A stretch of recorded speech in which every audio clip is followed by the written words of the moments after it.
welcome to the, is this on? Yes, hello? Is this on? Okay, good. Good evening, welcome to the December 4th regular meeting of the Orange County Board of Commissioners here at the Whitted Center in Hillsborough. It's good to see everyone. And the first thing on the agenda tonight is the board organization. So we'll do that. This is the meeting of the year where we elect a chair and vice chair. We'll do that, and then we'll go on to the next aspects of organization as well, and then the regular agenda. So I'll cede the floor to our clerk, Donna Baker.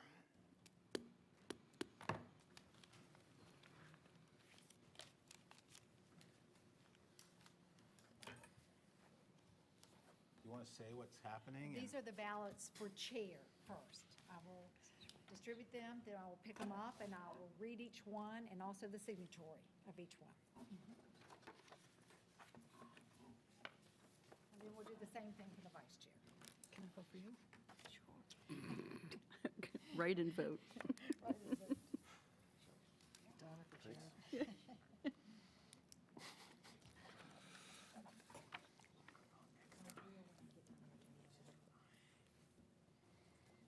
We should have a box, you know, and have the whole, and then you pull them out of the box. Picking them back up. Should make it more dramatic. Or a pneumatic tube. Yeah. And they'll just shoot over. to Treasure the- chest. It's pretty dramatic.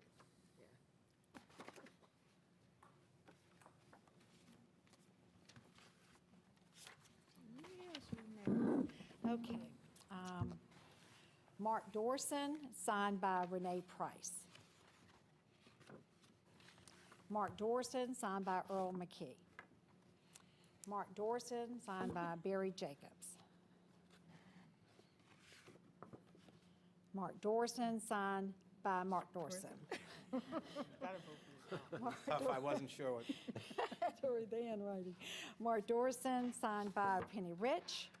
Mark Dorson, signed by Mia Burrows. And Mark Dorson, signed by Mark McCopless. And the chairmanship goes to Mark Dorson. Tough competition. Thank you all. I really appreciate that vote of confidence. I will continue to do my best and appreciate your guidance and feedback on how to do that. I think I'm starting to get the hang of it, so.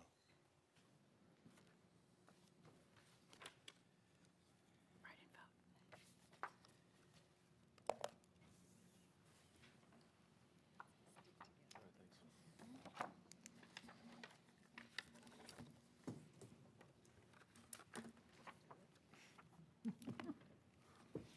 Makes me longer. I got a long name to sign. Thank you.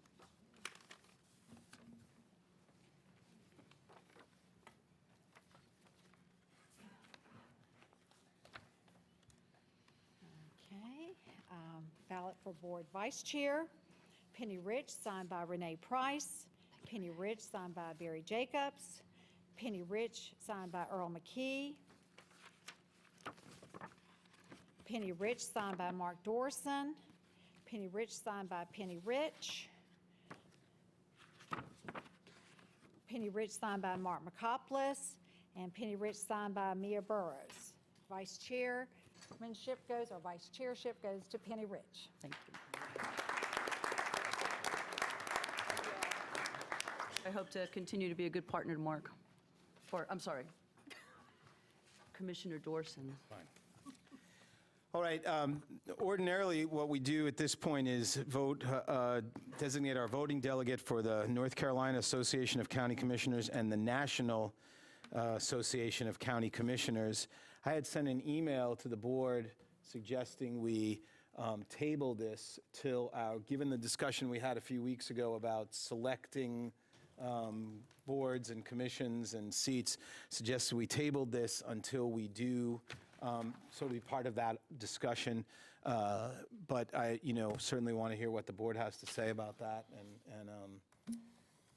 So I don't know what, Commissioner Price? Yeah, And I Commissioner checked with the association, and it can be done anytime, just anytime before a meeting. So it's nothing critical.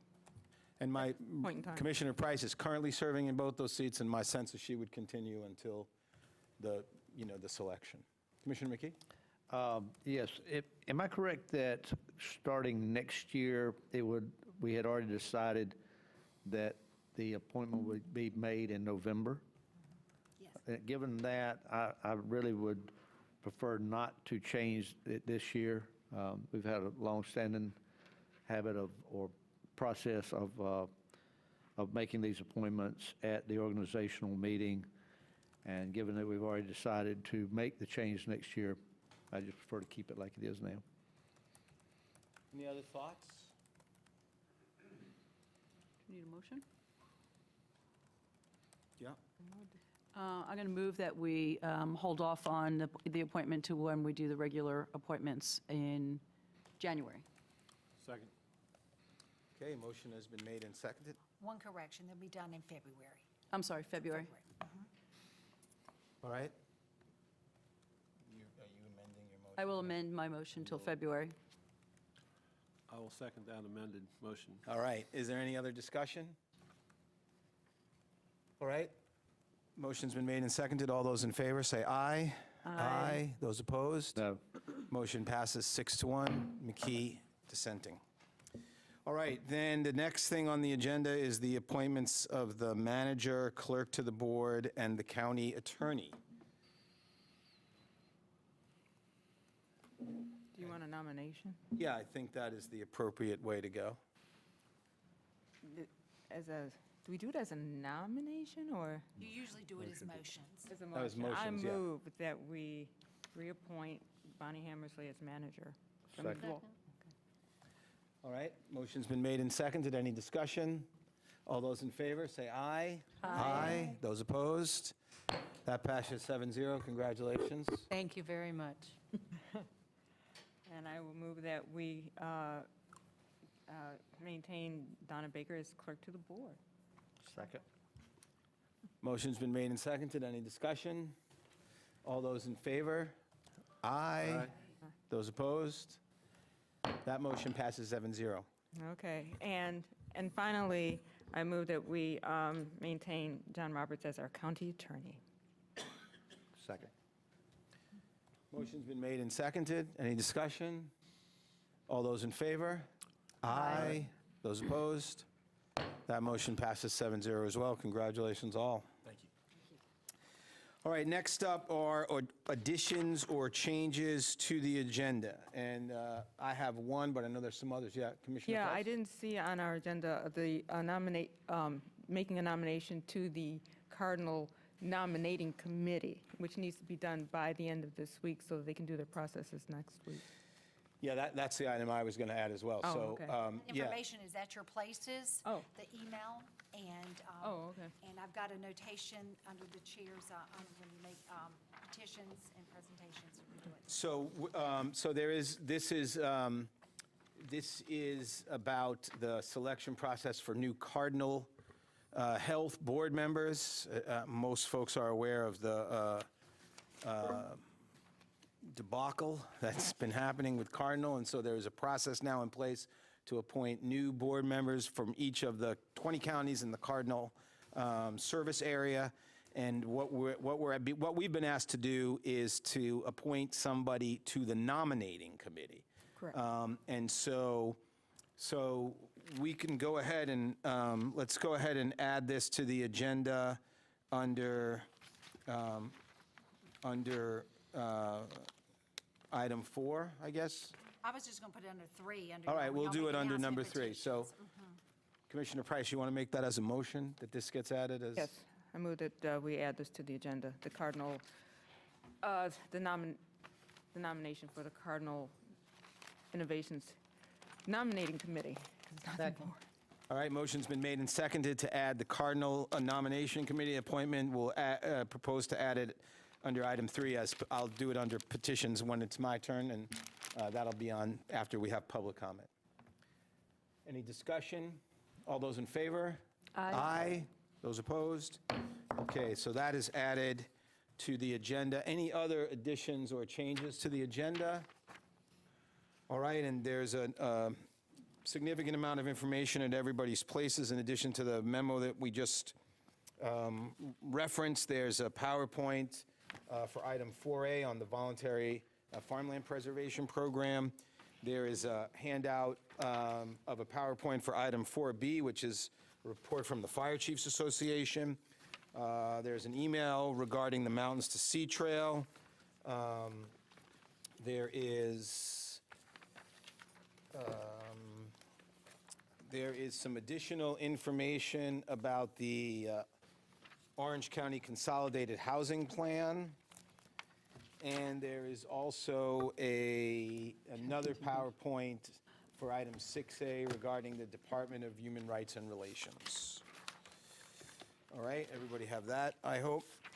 And now we'll move on to item 2, which is the public comment section. As you may know, public comments here at the Orange County Commissioners are divided into 2 sections. At this point in the meeting, we'll have public comments for folks who are here to comment on items that are not on the printed agenda. If you are here to comment on an item that is on the printed agenda, we will hear those public comments when we get to that item, and ask that you sign up at the back to speak and indicate what item you're here to speak on if it is a matter that's on the agenda. So we do have a few people signed up for the items not on the agenda. Well, yeah, these are all not on the agenda, right? Yeah. So first up, we have Alan Green. And if you'll come forward, and Commissioner Rich will start the timer, you'll have 3 minutes. Thank you.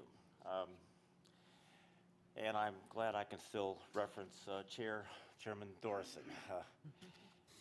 Chair Dorison and distinguished commissioners, I'm representing a group of local MST advocates, which includes names familiar to you: Glenn Greenstreet, Greg and Linda Smith, Terry Bruckner, Ed Johnson, Carl Schei, and Luther Lieberman and Karen Fry. And we have a joint response to Dave Stansel's memo, the MST Next Steps, dated October 27th. As outlined in this memo, Orange County's next steps continue to be inadequate, incomplete, and do not reflect the prior clear direction of the BOCC to the Departments of Parks and Rec staff to develop a plan for completion of Section 11. The plan to route the MST from the Haw River to Occoneechee Recreation Area has a long history. As far back as 2009, the OWASA Board approved the concept of traversing the OWASA property. It was an element in our Orange County Parks and Rec Master Plan and the North Carolina State Parks MST Master Plan. 2 years ago, in response to our local group petition, Chair Dorison and the board requested that PNR staff submit a plan by January of 2016 for the Orange County section of the MST that would connect the Haw River in Alamance County with the Eno River section in Durham County. Commissioner Dorison actually listed what the plan should address: the identification of a route, in other words, draw a map, securing easements from OWASA and private landowners, allocating and securing funding for the purchase of easements, and working with partners for the use of their properties. I had, and I believe you had, every expectation that at the next meeting, you would be asked to approve an MST route connecting existing public lands with interim road routes, creating a continuous trail from Saxapahaw to the Eno River. Instead, you were presented with a plan for a plan involving community meetings, OWASA negotiations, trail surveys, and development of a process for obtaining easements. The timeline, which had been requested by Commissioner McKee at the November meeting, had a July 2016 completion date. Now, I can't say that nothing has been accomplished. There is work underway on the 7 Mile Creek section of the trail, and Orange County residents are better informed about the MST corridor. But as of tonight, we do not have a trail route that has been presented for your approval. No easements have been negotiated, even though OWASA has again approved trail passage and a number of property owners stand ready to give easements. C, you have not been presented with a budget containing funds for MST easements, and there is no work in progress with willing partners like the Friends of the MST. During the same time frame, Hillsborough has completed the MST section along the Riverwalk, and Alamance County has planned and is well on the way to completing the Haw River Trail down to Saxapahaw. Terry Bruckner, one of our following speakers, will present a petition for your approval to get Orange County back on track. Thank you. Thank you. Next up is Carl Schy.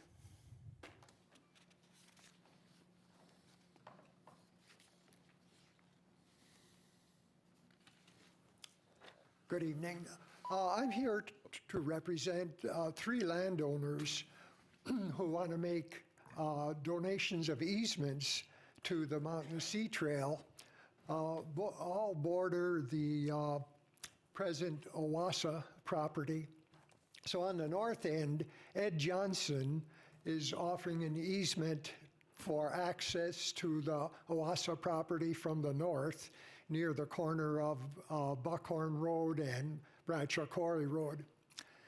And then on the south end, two landowners, myself included, and my wife, and Luther Liverman, are offering property for access to their Owasso property from the south end, so that one can get access from Highway 54 and Mebane Oaks Road to the Owasso property. We just want to affirm that we are making this offer and wish that it can be acted on within the next several months. Thank you. Thank you. Terry Buckner?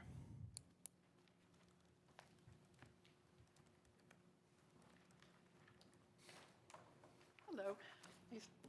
Congratulations on Thank you. your reappointment.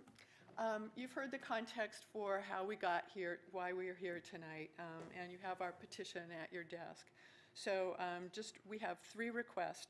One is that you officially adopt the Orange County Mountains to the Sea Trail from the Haw River Trail in Saxapahaw to the Pleasant Green Eno River in eastern Orange County connector at your December 12th meeting. We know this is quick, but there are people who have additional easements to give, and we need that map to be official. The map that we're proposing would include interim road sections, including the connection from Bradshaw Quarry Road along Saxapahaw Bethlehem Road to the Haw River Trail until a land route can be formalized. The Alamance County Park staff supports this route as they work to complete the land acquisition needed to connect the current Haw River Trail to the Morrow Mill Trail. And this is in response to Dave Stansel's memo to you a couple of weeks ago. It would also include Owasso property and the three currently offered easements on private land, as well as those who are currently being considered and/or negotiated. Our second request is that before the end of February of 2018, you officially accept the three or more easements being offered within the officially designated route. And our third request is that by the end of March of 2018, the county formally establish a relationship with the Friends to the Mountains to the Sea Trail, which would include activities like trail building and advocacy and whatever else we need to do to get this thing going. So that is our petition. Thank you. Thank you. All right. That is everyone who had signed up to speak at this part of the meeting.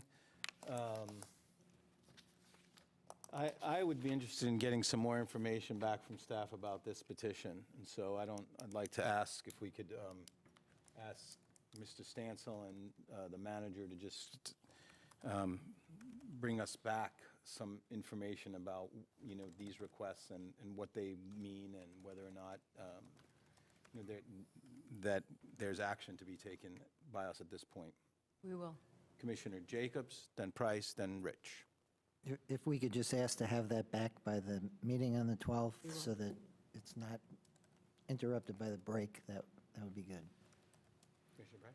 Well, I suppose my comment is just to reinforce what you said, but in particular to, if we could have staff to start engaging the property owners that are willing to give easements at this time. For the rest, I know it still needs to be vetted, and I'll leave that to staff, but in particular, if we could at least start talking to the folks that are willing to give us land for the trail. Commissioner Good. Rich? All right, very good. Thank you all. All right, next up, Item 4, proclamations, resolutions, special presentations. First up, 3. oh, I'm sorry, that's right, we're at announcements, I skipped ahead. Announcements, petitions, and comments by board members. 3-minute limit per commissioner if possible. We'll start with Commissioner Price. And just to note, we'll do the cardinal thing at the end of everybody's comments. Okay. So last week, I was busy last week going to conferences, and one I went to was in Durham about reentry, and Judge Buckner was there, Sheriff Blackwood, Kate Fenhagen, and Allison, and I can't pronounce her last name, I'm sorry, but it was very good. They were talking about reentry, and I was unaware that Orange County had this something called CORE, which is Coordinated Opioid Overdose Reduction Effort, and I would just hope that we can continue to support the efforts of some of our folks that are working on that now. The other thing is that I was selected to attend the Stepping Up Initiative peer exchange in Phoenix, Arizona, and I think there's much to be gained from some of the information that they provided, and I'm going to be turning over a lot of this information to the folks that are, to Kate Fenhagen and everyone that's working on that Stepping Up Initiative. But they really have an awesome program, even to the extent of helping pregnant women that are suffering from substance abuse, and to help them to recover, have a healthy delivery, and just get their feet back on the ground. Great, thank you. Commissioner McKee? Tonight. Okay, Commissioner Jacobs? I just wanted to let the board know that in response to a suggestion to Commissioner Hutchinson from Wake County, he has organized a meeting for next week to talk about how Orange, Durham, and Wake counties can work together on advancing together a local agricultural economy. And I think the manager's going to be talking to the other managers, and we're going to try and go into this with the idea that we would like to create partnerships. Just because we're ahead doesn't mean that we don't want to have other people work with us, whether it's in at PFAP or any of the other initiatives that we've already done, that the idea is to be proactive, but to also be collaborative. And I also wanted to just take the opportunity to salute Commissioner Dorison. He has had to endure an attack, an ideological attack on his employment that was not only unfair to him and his associate, but also to the people of North Carolina. And I just wanted to say that we appreciate the work that he has done, and I'm sure the work that he will do. And we know that it's not easy to be the subject of abuse by those who have more authority than we do. It's part of why a lot of us get into office in the first place, is because we want to fight against that kind of arbitrariness and that kind of misuse of power. So I just wanted to say that on behalf of certainly myself, and I suspect the entire board and the people in this room. Thank you. That means the world to me. I really appreciate that very much. Commissioner Rich? Yeah, I'll try and be quick. I just want to thank staff for organizing the 2 farm breakfasts that we've had in the past 2 weeks. One was for the volunteer farmers, and today we had David Price in with about 98 people, farmers from all over the region that came to speak with him. And both events were fabulous. We did the 2nd annual appreciation to the farmers, and I think they really love it. And I'm looking at Pete because he had some great stories. I think we're going to keep doing that because they really enjoy it. And we had all local food. We had local eggs, we had local sausage, we had local milk, so that was great. So thank you for staff for pulling those together. One quick thing on the NCDOT meeting that happened this past week. There are finally some changes that are coming about. 70 and 86, Commissioner Jacobs had asked for a right-hand turn for how many years? Oh, wow. A while. So he's finally getting that right-hand turn, which is really pretty good. And 8F on our consent agenda, you all will note that we got that Paler Road, that section in Perry Hills, we're going to get that paved. So that's pretty exciting. real quick, there was a JCPC meeting this past week. That's a quarterly meeting, and unfortunately, the intake of children has gone up, and this is my first year on this board, but apparently, I think Commissioner Price, you're on it, apparently this time of the year, that intake goes up. It's just the way the statistics are. There are some other issues going on that I think I'm going to talk to the sheriff about, but maybe we can start brainstorming. We're having younger and younger kids that are acting out violently in elementary school, and there's some concern about how to handle that. So I think that's worth a discussion.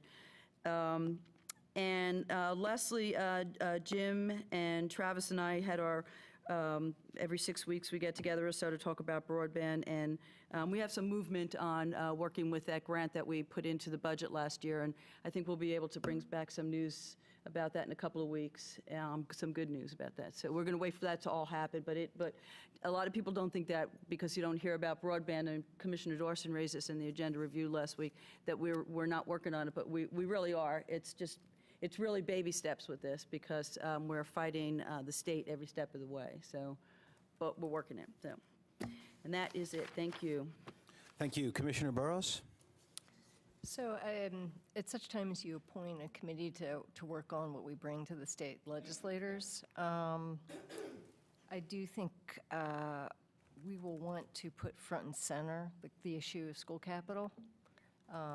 Maybe make it the only issue. It is actually conceivable it is conceivable that they will be in more power in a year or so, potentially, if we're pleased with the results of an election. And they may actually be able to do something about it. So I think we need to really bring it home, that it's probably by far our top budget issue that we have to deal with, and we need their help. Commissioner Markopoulos? Nothing tonight, thanks. All right, so I just have a couple of things. First, let's go ahead and appoint someone to be our representative on the Cardinal Nominating Committee. And I just want to say, as we do that, also to note that, so this is a committee that's going to nominate folks to serve on the Cardinal Oversight Board, and those folks can be just residents. And so if there are folks who are interested in being part of that, you can self-nominate if you want to. But if there are folks who are interested and want to know more about that, they could contact the clerk. They could contact one of the commissioners.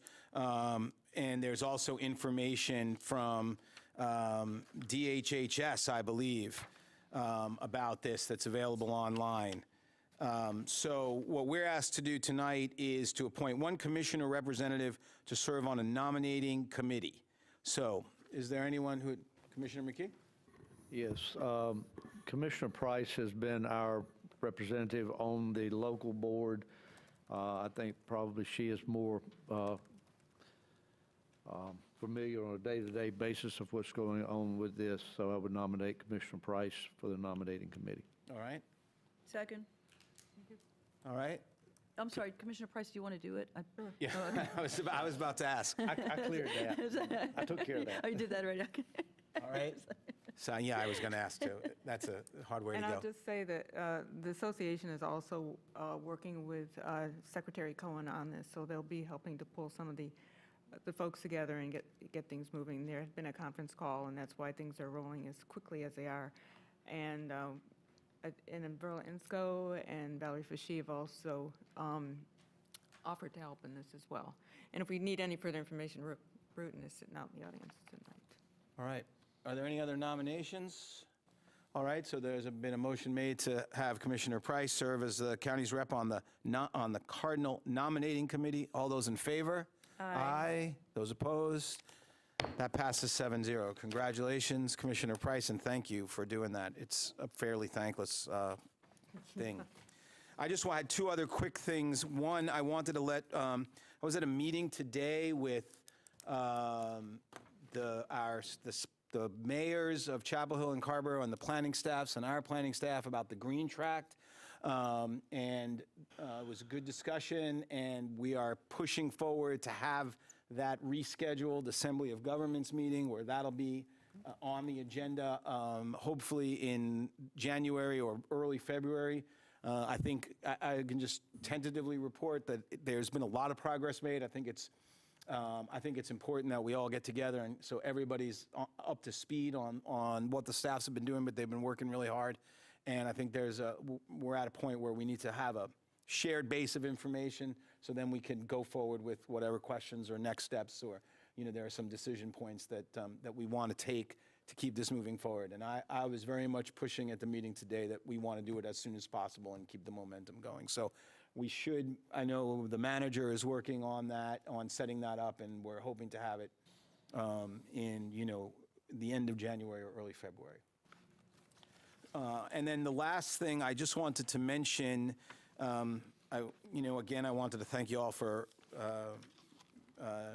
re-electing me chair.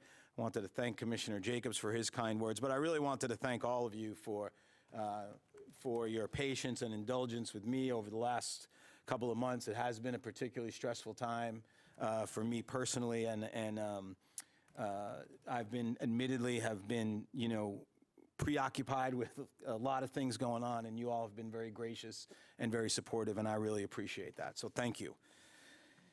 All right. With that, we will move on to item 4, proclamations, resolutions, special presentations. We have several tonight, which is always exciting. The first one is the voluntary and enhanced agricultural district designation for multiple farms. And Gail Hughes is here to make a presentation, and I believe you have a PowerPoint, a copy of the PowerPoint at your places. Ms. Hughes? Thank you.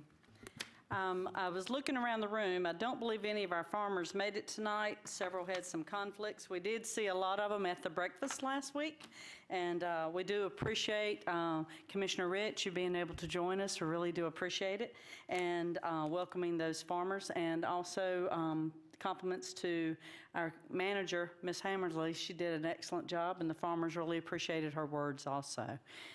So we do appreciate the commissioner's support for this program.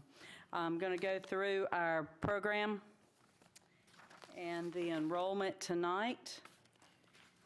Just very quickly, you're probably very familiar with the voluntary and the enhanced voluntary. Just making the public very aware of local agriculture, its vital role to the economics of the county. These are recorded notices at land records with land within a half mile of the perimeter of these farms. And it does work because I get phone calls from lawyers and people looking for land about what this means. And so helping make people aware that the farms are out there. The first farm we have tonight for enrollment is Yvonne Crabtree and her son Gary Crabtree, the Crabtree Farm, which is in Cedar Grove. It's 2 parcels of land for a total of 156.51 acres. They are requesting to be enrolled in the voluntary ag program. They raise grain, hay crops, pasture land, and beef cattle. They also have managed woodland. The second farm we have tonight is Mike and Sheila Hall and Michael's father Howard Hall with Hall Farm Incorporated. They're in the Caldwell Agriculture District, 3 parcels of land.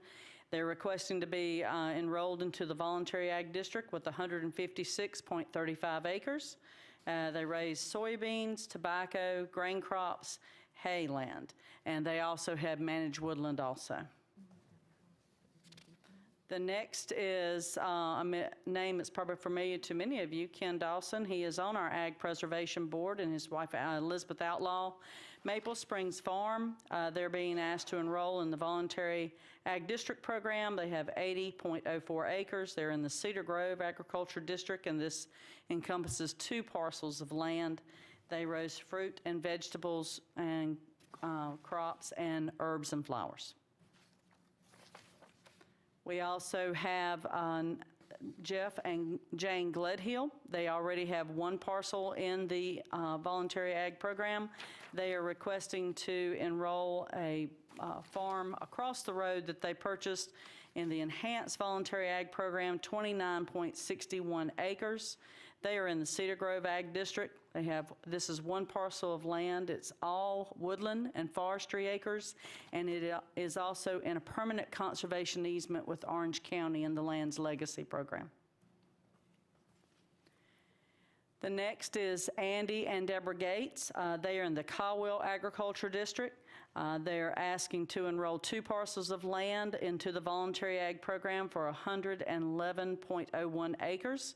Soybeans, grain crops, hayland, pasture, and beef cattle, and also woodland, managed woodland is on this farm in Caldwell. The next is Robert Kirk Jr. and his son Michael Kirk of Cane Creek Farms in the Orange Grove community.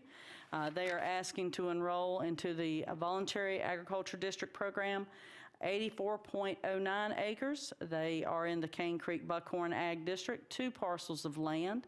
Michael raises vegetable crops, livestock, and pasture land. They also have managed woodland. And the 7th farm is Nels and Nancy Anderson of Holden Roberts Farm. They are already in the voluntary ag program, and this is a slight change from your abstract that came to me at the end of last week. They are only increasing their acreage. They've purchased an additional 1.4 acres, basically gives them a little bit of small road frontage. They are in the Sly-Eno Agriculture District. This increase would bring their total parcel acreage up to 59.86 acres. They have hay crops and managed woodland, and also some beef cattle. In your abstract, it was requested that they wanted to change into the enhanced voluntary ag district, but at this time, they want to just keep all of the land in the voluntary district program. So that's the small change. So this is the corrected recommendation that was at the end of your abstract. I did correct the acres, basically just with that slight change, and those are rounded acres. So as you can see, with that recommendation, it would be the change from instead of 588 to 589 acres in voluntary ag, and 30 acres in the enhanced instead of the 31, and then striking out the additional acres change over to the designation of enhanced. And the acres at the bottom, again, for the total acres, it just changes it by 1 acre. I'll jump to this slide very quickly. For tonight, we're requesting approval from the commissioners to accept 7 farms into the program, 598 acres, and again, these are rounded acres, into the voluntary ag program, 30 acres into the enhanced, for a total increase of 619 acres. And this is the map with the red markers indicating the farms that are being requested for enrollment tonight. And I will go back to that recommendation with those corrections. So if you have any questions, I'd be glad to address those. All right, thank you. Are there any questions from Ms. Hughes? All right. It's just worth noting, again, the totals, because I think they're so impressive, that if we approve these additional acres, Orange County Voluntary Agricultural District Program will have enrolled 93 farms totaling 10,232 acres in the voluntary ag district, and another 2,322 acres in the enhanced voluntary ag district, for a total of 12,554 acres in the program. That is a real tribute to our community's commitment to agriculture preservation, to the work of your department, and to the commitment of these residents. So, is there a motion? So moved to admit these 7 parcels. Second. All right, motion's been made and seconded to approve these 7 parcels. Any further discussion? All those in favor? Aye. Those opposed? That passes 7-0. Thank you so much. Thank you so much. All right, next up, item 4B, update from the Fire Chiefs Association. The board will receive the annual Fire Chiefs Association update, which will address topics of communications, volunteers, training needs, and relationship with Durham Technical Community College. Carrboro Fire Chief Susanna Williams will make the presentation, and if your colleagues would like to come forward and be recognized and fill in these seats in the front. So if there's anything folks want to add, we welcome you to come forward. It's like school. I'm calling you down to the front.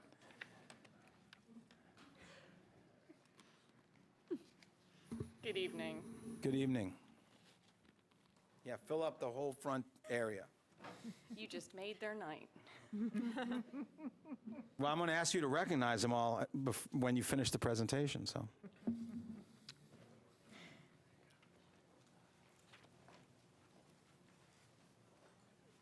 Come on, there's a couple of seats right in the front. Perfect. So good evening. For those of you that don't know me, my name is Susanna Williams. I'm the fire chief in Carborough. I've had the honor this last year of serving as the president of the Orange County Fire Chiefs Association. So I am here along with my colleagues to make this presentation to you tonight. We're here to help you be able to make informed decisions as it relates to public safety and so that you can meet your goal of creating a safe community for Orange County. Over the last 15 to 20 years, we've seen a paradigm shift and a transition in the fire service where we've transitioned from a fire service to more of an all hazards organization. And as a result of that, we've started to take on a more proactive role in the community through community risk reduction efforts.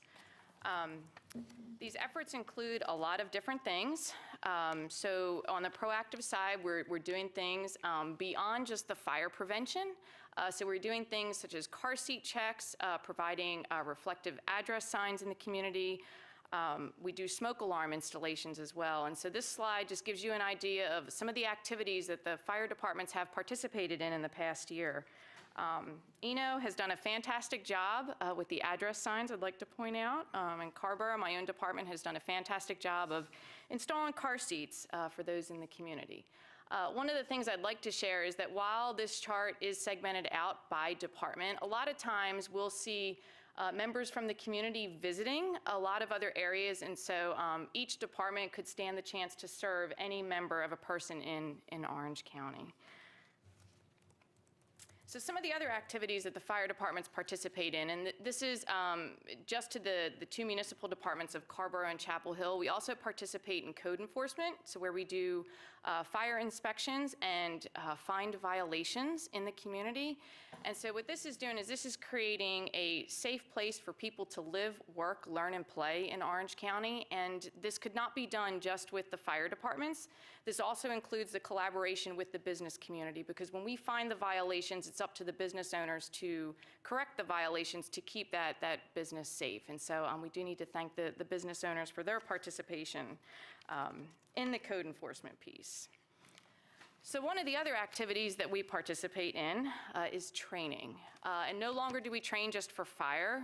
We have to train on all hazards that we respond to. So that involves a lot of hours of training. So total, this past year, your Orange County fire departments, and this is just the departments, this is not the individual training, but the departments themselves provided over 50,000 hours to your fire service members to help keep this community safe. And I'd like to point out that these training hours, 70% of our departments in Orange County are volunteer. So these are volunteers who are voluntarily giving up of their time to train so that they can help keep the community safe. All right, so one of the things that we did want to make you aware of is that we still need your continued support with training. Our training is conducted in-house. It's limited because of a lack of facilities and equipment. So there is still a need for a training center in Orange County. A lot of times we send personnel out of county. And so this impacts our budgets because it does cost more money to send personnel out of the county. It also impacts crew integrity when we can't send entire crews to train. That means that our personnel are going to these schools and training with other people from other departments outside of Orange County, and every department has different ways of doing things, and so that reduces that crew integrity. And also equipment familiarization. So they're training on equipment that does not necessarily the equipment that's used in Orange County. And so, you know, if they're going to a training, say, at a school down at the coast, they're using their apparatus, which might be set up a little bit differently. And so when they come back here, they're, you know, the buttons and the gauges may not be in the same place as the equipment they trained on. We are happy with the Joint Training Center Committee and the direction that that is taking. So we thank Commissioner Burrows and McKee for your participation in that. They have created a subcommittee that is researching grants and regional partnerships to see what we can maybe move along with there. Our relationship with Durham Tech is still a work in progress. They have been keeping the lines of communication open with us, so we are very pleased with that. They've been slightly more responsive to our needs. We still do not have a local fire academy, and that is concern for us, especially for the municipal departments. It impacts our ability to be able to recruit for diversity. The high school programs are currently in place. They started this year at Chapel Hill High and Orange High School, so we are very excited about that as a recruitment tool. The high school programs are what's called direct delivery, so they do not need to go through Durham Tech to provide the classes. And we still, on the EMS side, do not have a local paramedic academy, and they are researching how we can possibly partner with Durham County to maybe achieve that. And so one of the things that remains, I guess our primary reason for existence is our emergency response. And again, we have seen a shift over the last 15 years or so in fire department response. This is not unique to Orange County. This is a trend that we are seeing nationwide. So the primary part of our response are the medical responses. So 66% of our calls in the last fiscal year were for emergency medical calls. 1% were working structure fires. And this is really important to note that when it comes to the training piece. So years ago, fire personnel were able to obtain on-the-job training because the fires were occurring more frequently, and so they were able to gain that experience. It's a good thing that we're not having the fires these days. We've done really good with our public education and code enforcement that the fires have dropped off, but it's not providing that on-the-job training that our personnel once received. And so this is why it's vitally important that we need to still address the training needs so that we're providing these opportunities for people to train. The other calls that you see noted, the other 30-some%, that is things such as our fire alarms, any sort of calls for service. It might be a water leak. Pretty much if it's not criminal in nature, if it's not a medical call and not a fire, the fire department gets dispatched to it. So that's all the other stuff that we respond to. So we had a total of 11,000 calls last year. And again, I'd like to point out that 70% of our fire service here in Orange County is volunteer. So we've done a really good job. All right, if we delve a little bit deeper into our emergency medical incidents, and again, this is not a trend that is unique to Orange County. This is what we're seeing nationwide. Since 2012, we have seen a 45% increase in medical calls. So what's happened is you've seen a lot of departments who are now transitioning and getting a higher level medical certification. So for years, a majority of the fire departments in Orange County were what's called first responders. Years ago, Carrboro was the first department to take the leap and become EMT basics. This past year, we've had several more departments jump on board. We've had White Cross and Chapel Hill, and I think there's been a few others. Orange Grove, who have also, and Efland, who have also obtained EMT basic certification. So your fire departments are taking these steps to address the community needs by obtaining higher levels of certifications to be able to respond to the calls. One of the other things that should be noted is that while we are primarily volunteer in Orange County, our response times are fantastic.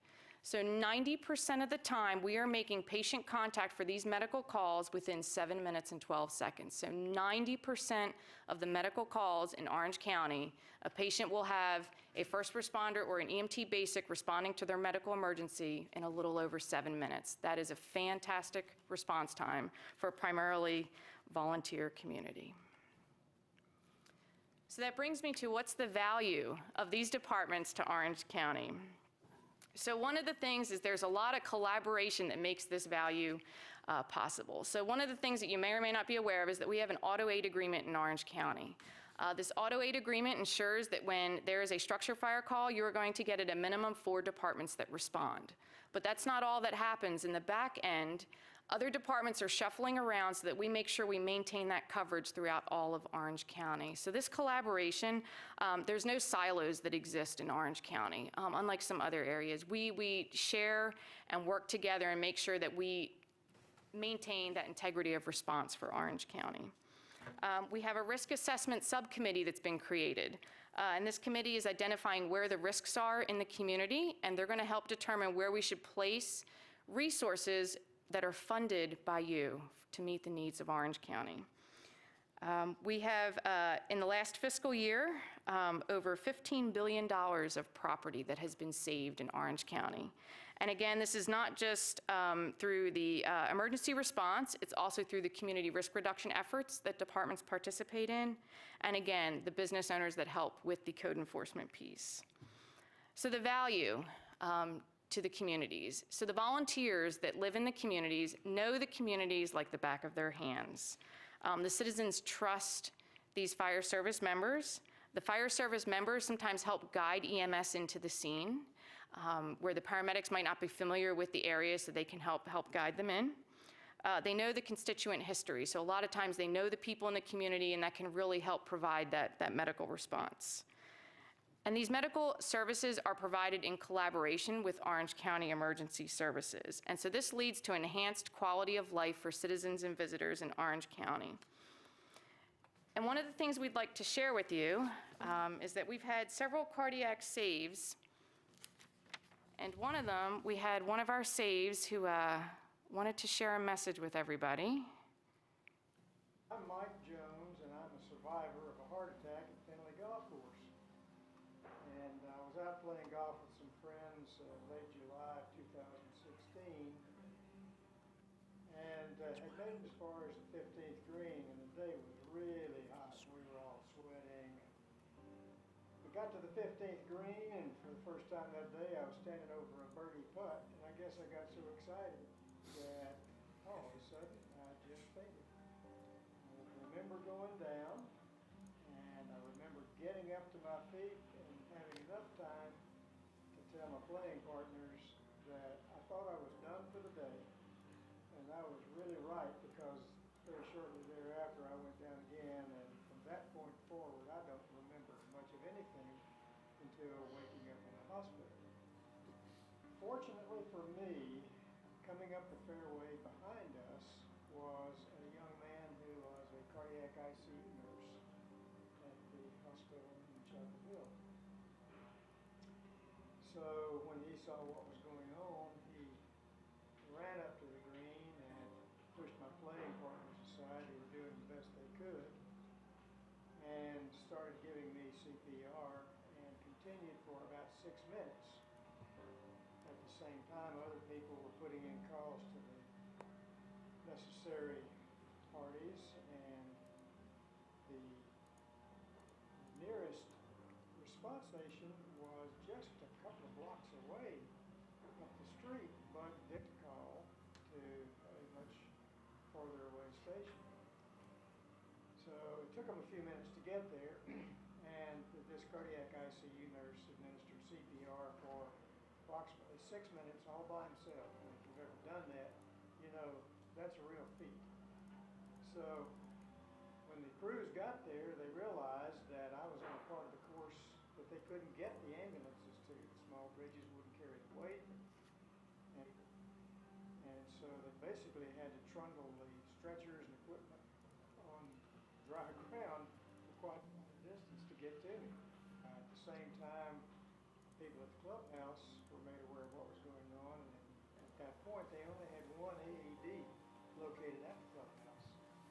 And they rushed that out there and hit me with that, and my cardiac activity returned. So at that point, I guess everybody felt a little more comfortable in handling it.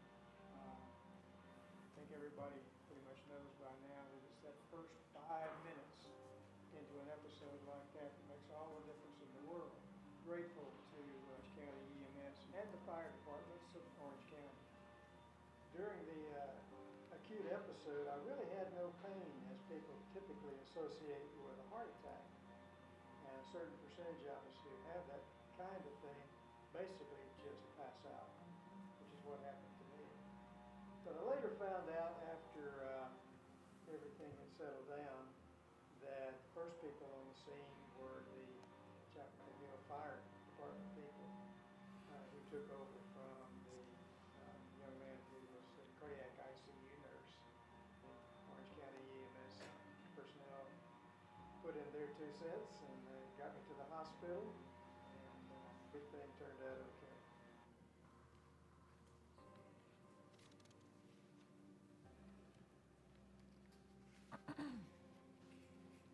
Thank you, County Commissioners. My name is Dr. Grover. I'm the Medical Director for Orange County Emergency Services. Just wanted to say one quick thing about our cardiac arrest survival rate just related to that video. So this past year in 2016, we did a neurologically intact survival rate of 18%.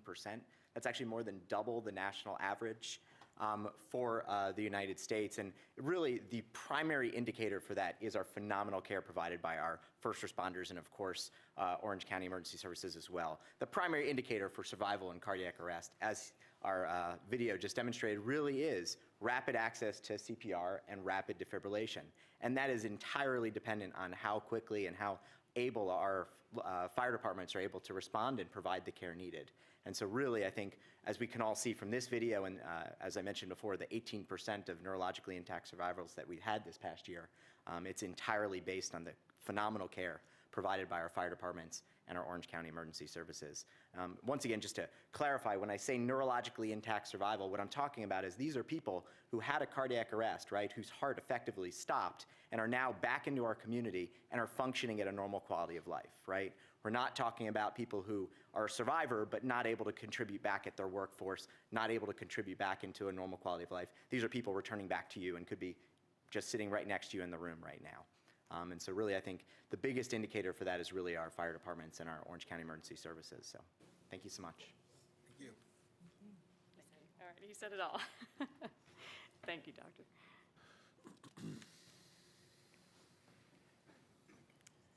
Okay, and so one of the pieces that tremendously impacts our success on calls is the ability to communicate.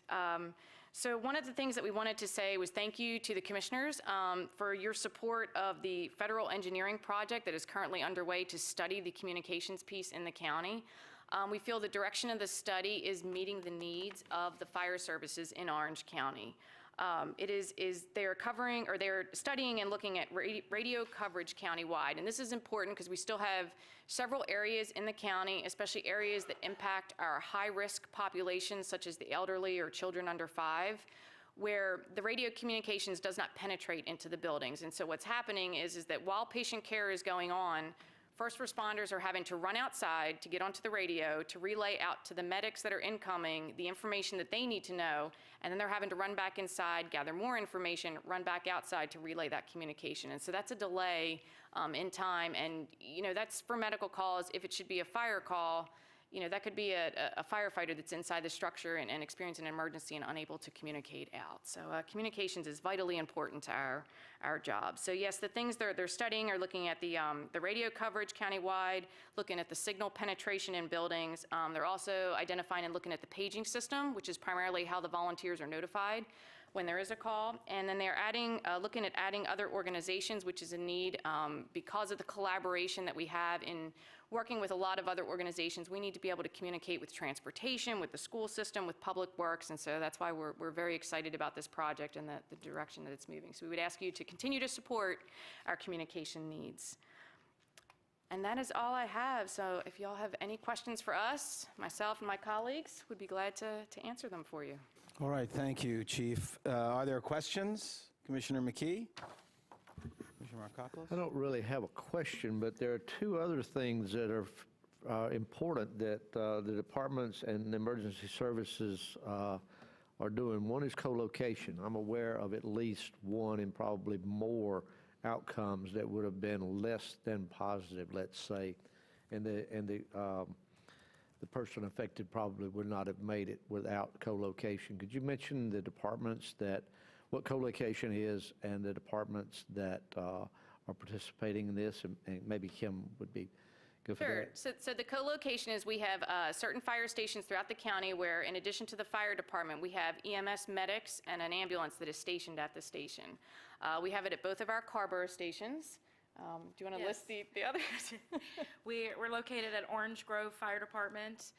We're located at Orange Rural Fire Department, number 2 off of Phelps Road.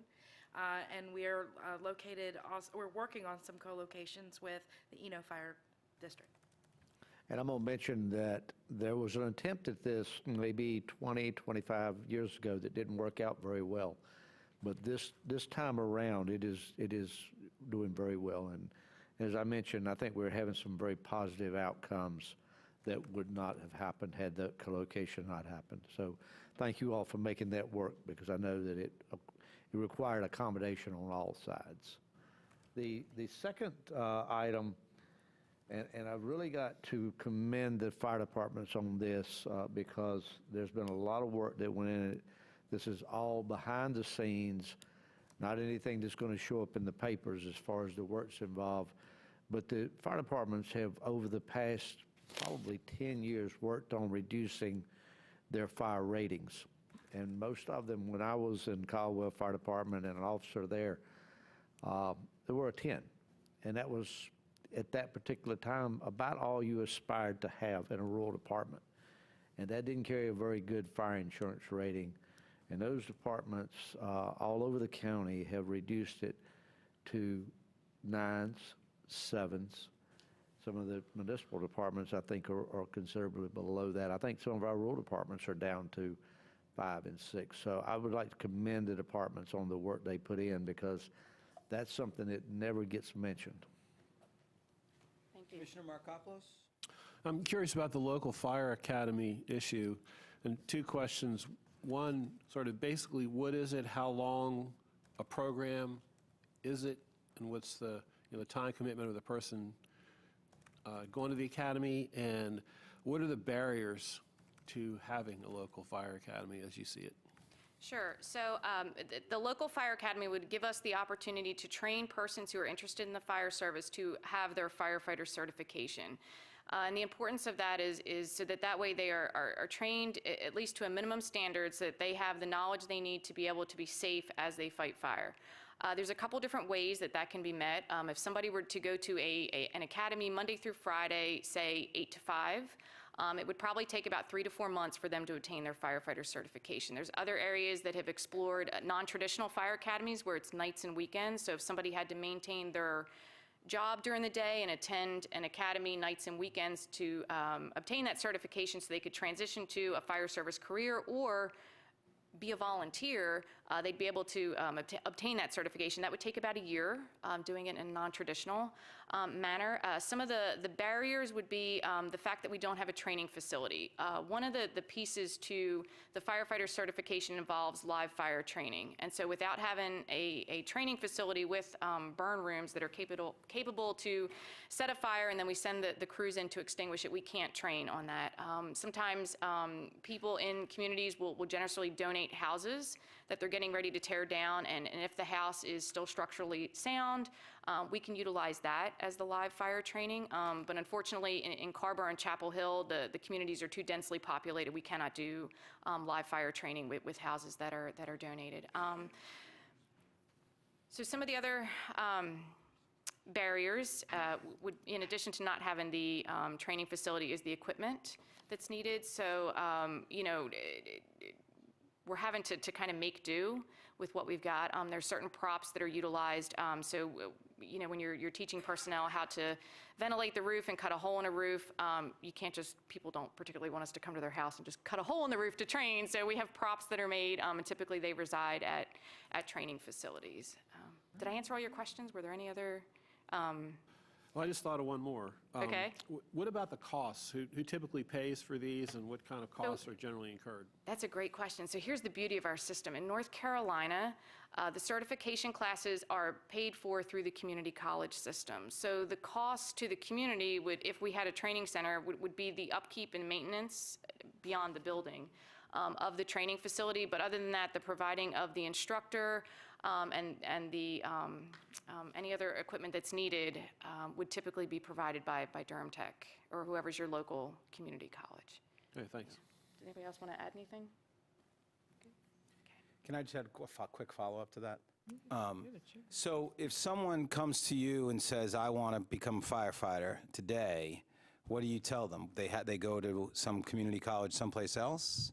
So there's a and couple all- different ways. So if they have the ability to go Monday through Friday, they can find a community college that's offered through the college system. So I know Durham Tech, in conjunction with Durham Fire Department, was offering a fire academy. I know Alamance Community College has a fire academy. Guilford Tech has a fire academy. So there's a few around, and these places have training facilities that they can use. But so if somebody were to come to Carrboro and ask how they would become a firefighter, because we're career only, I typically tend to push them to my colleagues' volunteer departments, because once you are affiliated, you have to be affiliated with a department for the community college system to pick up the tuition. So I typically push them to the volunteer departments, encourage them to become a volunteer, and then they can start picking up the classes as they're offered. And so doing it that way, they're kind of at the mercy of whenever departments are offering the classes, if it's not a structured fire academy. And that can take several to 5 years before they obtain their certification. Commissioner Price? And that's just the fire piece. That's not even looking at the EMS side and the technical rescue and all the other certifications. Well, first, I want to give kudos to everyone here and to everyone that works with you, because I think unless you've been through a fire or had an emergency, most people have no idea what it is when you put your lives on the line. And then, I know, because I'm a daughter of a police officer, that the families sit home worried. And so kudos to all of you. I have two questions. Could you verify that property value on the page where you had the collaboration equals value? Sure, I think the total value is about 16 billion some, but that 15 was the value of all the buildings. That was the subtraction of the, let me go back to it. Here it is. So that was the, we had a little over $1 million loss this past year with structure fires. And so then taking that million and subtracting it from the total valuation, I was looking at that we had $15 billion of property value that was saved. Yes. Okay, great. And I just wanted to say, my colleagues have already mentioned Durham Tech, and I know that that has been, trying to work on that relationship. When I found out that they were working with the Durham Academy, I asked during one of the board meetings that they, contact our manager to find out if we could, how that would help Orange County. I don't know if there was any follow-up. I probably won't be on the Durham Tech board going forward, but certainly anything that I can do, and I know Earl has, we've been in meetings with President Ingram and some other folks to see, and basically, I'm still willing to help whatever you need, to try to get that move forward, because it doesn't make sense that we have Durham Tech sitting right here and we can't, you can't take advantage of it. Thank you. Other questions? I just had one more follow-up now to Commissioner Price's point. So it's not just that Durham Tech has to do something. We have to have a training facility as well, right, in order for there to be, okay, I just wanted to be clear. And they're looking at capital campaigns now at Durham Tech, both for Durham and Orange County, and that's something that we should be on top of. All right, if there's no other questions or comments, why doesn't each of you just stand up and introduce yourself and say what department you're with, and we'll recognize you, and then we'll wrap it up. Dinah Jeffries, Orange County Emergency Services. Matt Sullivan, Town of Chapel Hill. Jeff K., Orange Wolf Fire. Jerry Berger and Pat Gracker. Terry Hall, Chapel Hill, Culver City Schools, firefighter and EMT. Kim Woodward, Orange County Emergency Services, EMS. Tony Blake for Chief Nassari, White Cross Fire. Brad Newell, Fire Department. Mont Pat, New York Fire Department. Jeff Mullins, Lee Grove Fire Department. Jeff Mooney, White Cross Fire Department.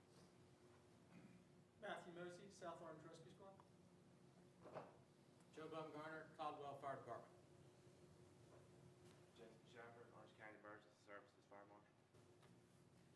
Well, as Commissioner Price said, thank you all for everything that you do. We certainly appreciate it, and so do all of the residents of Orange County. So thank you for being here, and thank you for that report, and we'll look forward to continuing to work together. Thank you.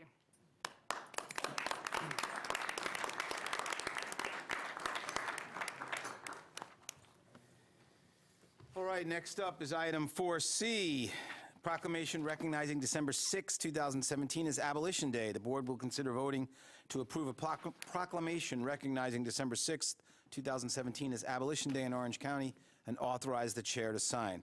Commissioner Price will introduce us, and we have former public defender James Williams, who may want to add some comments. If you want to come forward. So the Frederick Douglass Bicentennial Committee had asked that we put forth this proclamation, and I wrote it and sent it on to our partners. They've already signed on to it, and I would actually just let James Williams, who's I guess the chair, is that what we're calling you, the chair of that planning committee, to go ahead and That's and probably speak. safe. So first of all, I want to thank the commissioners, Orange County commissioners, for taking this action, Chairman Dorson and Commissioner Price. One of the things that I'm thinking about here is some things are just meant to be and meant to be done on a certain date. I recognize that today is December 4, and it was December 4, 1865, that the state of North Carolina ratified the 13th Amendment. And 2 days later, December 6, there were a sufficient number of states that it became law. I've said, and a number of others, that December 6, 1865 is the most important day, certainly in African American history. But I think, in addition, December 6, 1865, it's certainly one of the most important days in the history of America. Because were it not for the 13th Amendment, America could not be the America that was spoken of and envisioned in the Declaration of Independence. And so that amendment took us one step closer to America being the America that it should be. This proclamation is extremely important. One of the things that is underway, I was at an event yesterday in Raleigh at Shaw University, Thomas Board Chapel, an event called Abolition Day Celebration. It's part of an effort that Judge Jim Wynn of the Fourth Circuit Court of Appeals has spearheaded a nationwide effort, and he's a national spokesperson on this effort, to have this day more widely recognized. So, of course, he was there. The keynote speaker was Congressman G.K. Butterfield. It was a beautiful, inspiring occasion. I took a few minutes to talk to Judge Wynn and the mistress of ceremony of the event, judge there in in Raleigh. I can't recall her name. But when I mentioned to them what was happening in Orange County, I said, you know, in our county, 3 of the municipalities have already adopted proclamations related to the 13th Amendment, and Orange County is going to do so tomorrow. He said, why haven't we thought of that? So now he's looking to get information related to this proclamation. And let me tell you this, if you have not had the opportunity to hear Judge Wynn speak on the 13th Amendment, you know, he's a learned scholar in the law, but he is also a scholar on the history of the 13th Amendment, and he does it with passion, and it's such an inspiring occasion. So I'm hoping that we can get him here in some event to speak to us here in Orange County. So without going on too much more, I do want to again thank the commission for taking this step. And I only have a few, I only have two, so I can, bookmarks, Abolition Day bookmarks that I will present to Commissioner Price and Commissioner Dorson, and hopefully I can get more to make them available to all, if I might approach. Sure. Commissioner Price, why don't you read the resolution, and then we'll adopt it? Thank you.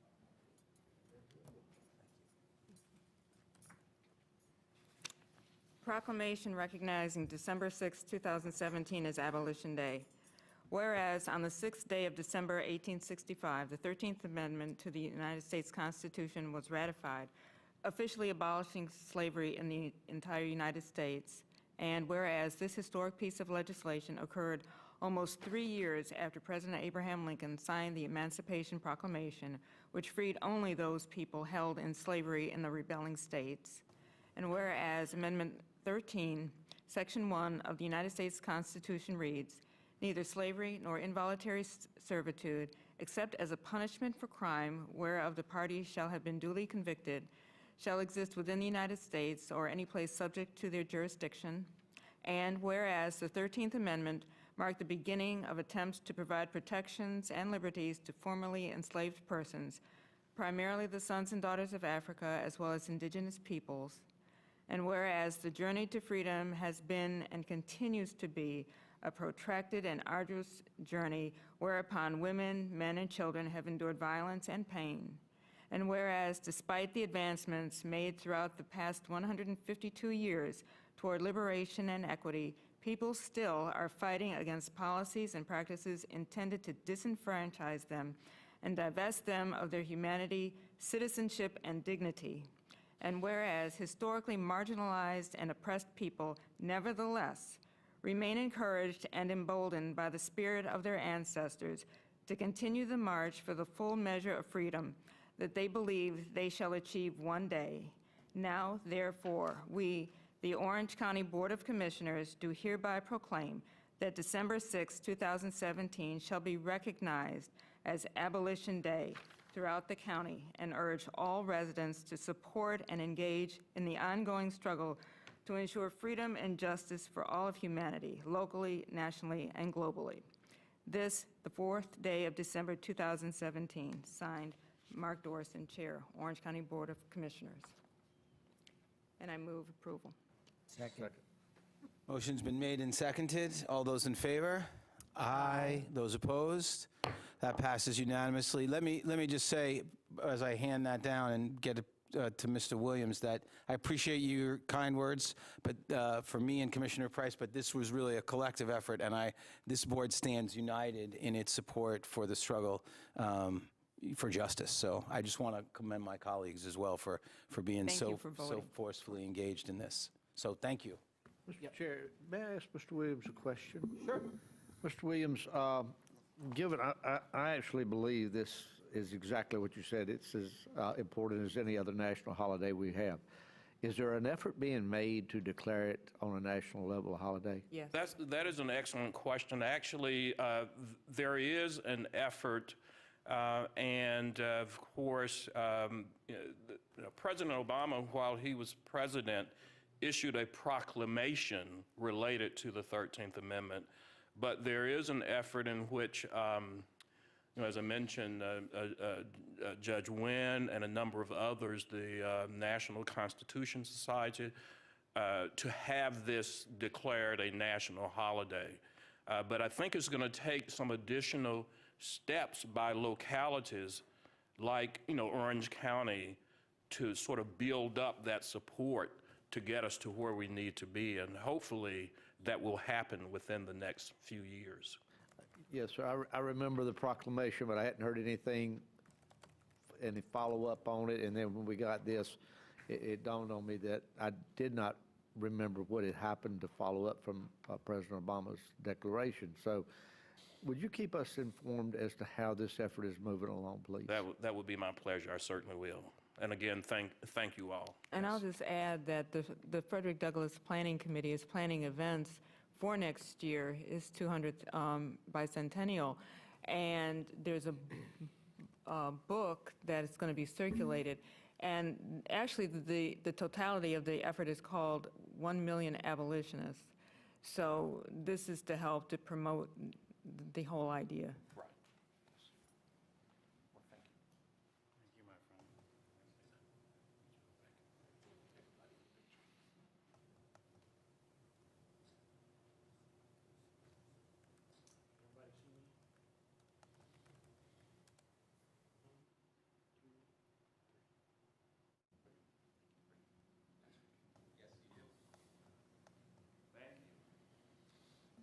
Thank you so much.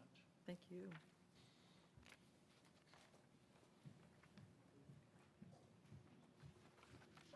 All right, next up, item 4D, resolution of support for a referendum on the expansion of Medicaid in North Carolina. The board will consider voting to approve a resolution of support for a referendum on the expansion of Medicaid in North Carolina. Commissioner Rich.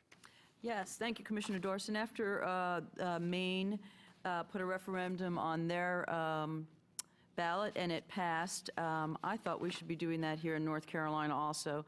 So I had the attorney help me write a resolution, passed it out last week, and we had one correction from Commissioner Price, which took out some of the numbers that were in the resolution, but we supplied those numbers for everyone to see if they needed to have those. So I can read this. This is Orange County Board of Commissioners, resolution of support for referendum on the expansion of Medicaid in North Carolina, whereas pursuant to the terms of the Affordable Care Act and rulings by the United States Supreme Court, the states may elect to expand Medicaid coverage to provide health care coverage to low-income residents in a coverage gap who do not otherwise qualify for Affordable Care Act subsidies or traditional Medicaid. And whereas to date, North Carolina has declined to join the majority of states in expanding Medicaid eligibility for low-income residents, and whereas according to a Kaiser Family Foundation issue brief authored by Rachel Garfield and Anthony D'Amico, more than 200,000 low-income North Carolinians as of 2016 who are in the coverage gap and cannot obtain health care would be eligible for coverage if Medicaid were expanded in the state. And whereas the majority of those North Carolinians in the coverage gap consist of people from working poor families, meaning either they or their family member is employed but still living below the poverty line. And whereas it is incumbent upon the North Carolina General Assembly ensure adequate access to health care exists for all North Carolinians, not just those who can afford to pay for it. Now, therefore, be it resolved that the Board of Commissioners of Orange County, North Carolina, does hereby endorse the expansion of Medicaid in North Carolina. And be it further resolved that the Board of Commissioners of Orange County, North Carolina requests that the North Carolina General Assembly submit via referendum to the voters of North Carolina the question, shall the state of North Carolina expand Medicaid to provide health care coverage for qualified adults under the age of 65 with incomes at or below 138% of the federal poverty level? And hopefully we will adopt this day, the 4th day of December 2017. And I will move the resolution. Second. All right, resolution has been moved and seconded. Any discussion? Yeah, I just want to say that, this is so important, and I'm glad Commissioner Rich brought this forward. There was a broadcast, I guess it was today, I can't remember, but about Warren County and, what's going on there, the number of people, well, basically the services that are not there anymore. And I know that several clinics and hospitals have closed down just in North Carolina. But also when I went to the Peer Exchange in Arizona, they do have the Medicaid expansion, and the amount of work that they are doing to save people's lives just because they accepted the expansion is phenomenal. And I mean, this is just the right thing to do. So thank you. All right, other comments? I do have one comment. Go ahead. I think it's important to note that in our packet also that because we haven't expanded Medicaid, North Carolina has foregone $10.2 billion in federal funds. And over the next 10 years or so, we will forego another $13 billion. This is money that we could be using to do exactly what Commissioner Price is saying, is to go out and help people that really need it. So I'm hoping that we can send this to every county, as we normally do with our resolutions, and hopefully some other counties will pass this as well.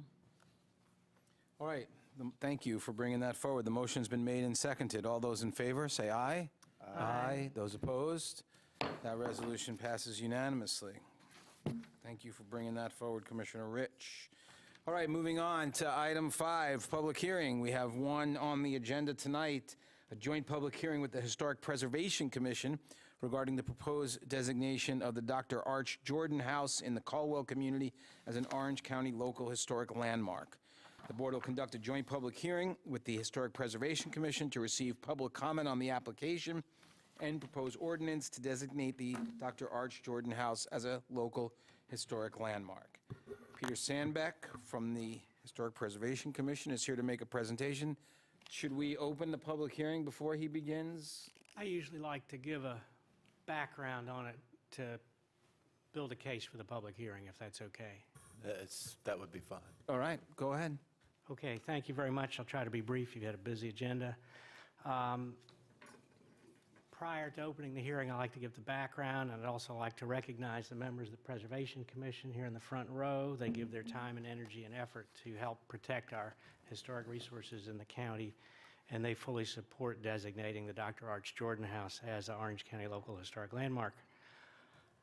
The landmark process that we're entering into, we're in the 2 final steps as per our ordinance and the state law. First, we have to hold the joint public hearing, which we're going to have in just a few minutes, with the Historic Preservation Commission to receive public comment. And then second, we will, after we hold the hearing, we will reconvene and review the designation ordinance and then forward it back to you for consideration on December 12th to have the ordinance actually adopted at that time.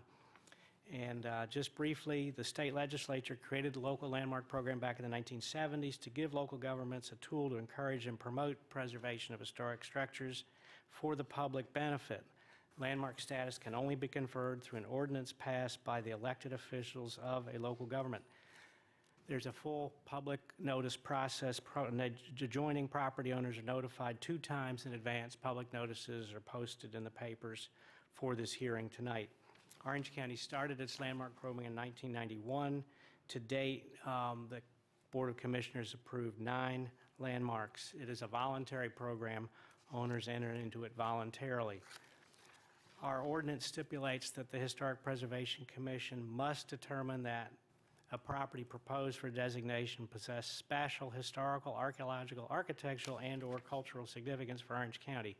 They reviewed the Arch Jordan application and confirmed this at their regular meeting on September 27th, and the record of that action was included in your agenda.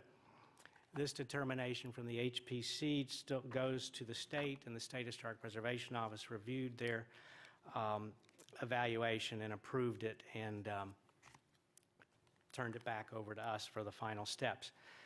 Just so you know, landmark status is not just an honor. It is an honor. It's an important honor for properties of special significance, but by state law, owners are entitled to receive a 50% property tax deferral, provided that they maintain the historic character of the property and provided that they obtain approval for any exterior changes from our Historic Preservation Commission following their published guidelines.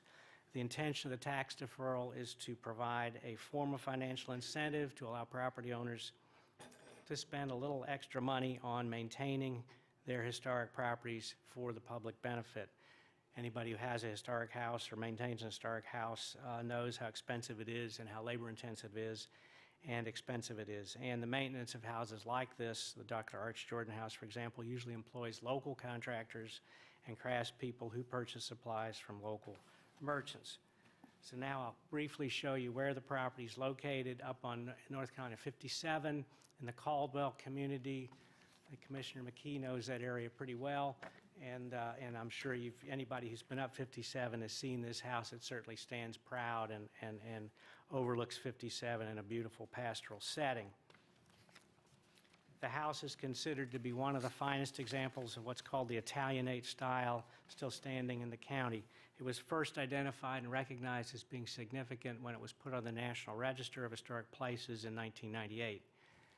This is the rural setting and 47 acres of open farmland.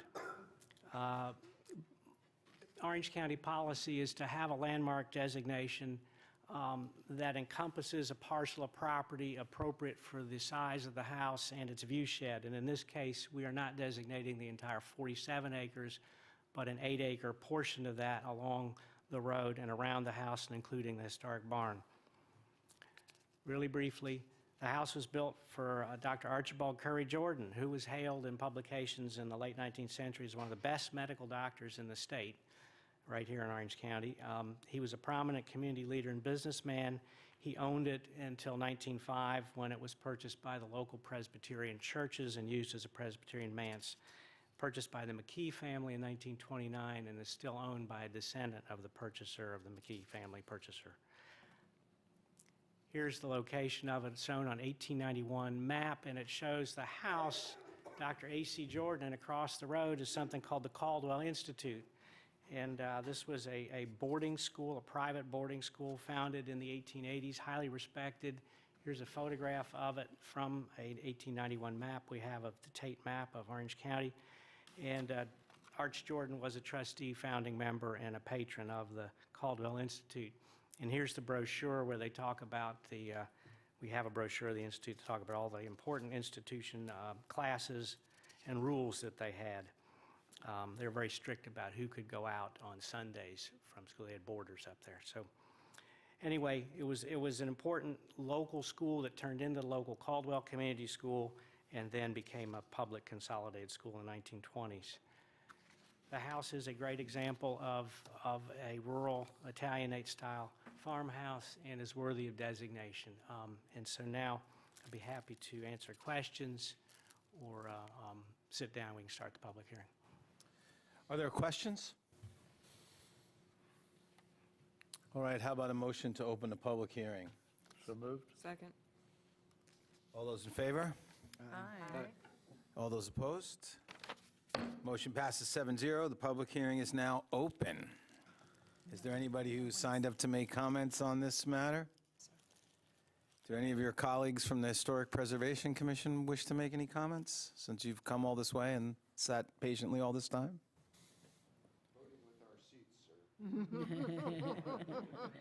Noted. All right. Are there any comments from the board? I'll just note that the McKee family that is referenced are very, very distant relatives of ours. Y'all are related, you know that. We're all related, if you go back far enough. All right, any other comments? I would also add that the store slash pharmacy is still there. It's located across the road. There's also a smaller house that is basically run down, that was there at one time, that was fairly distinctive in its own right.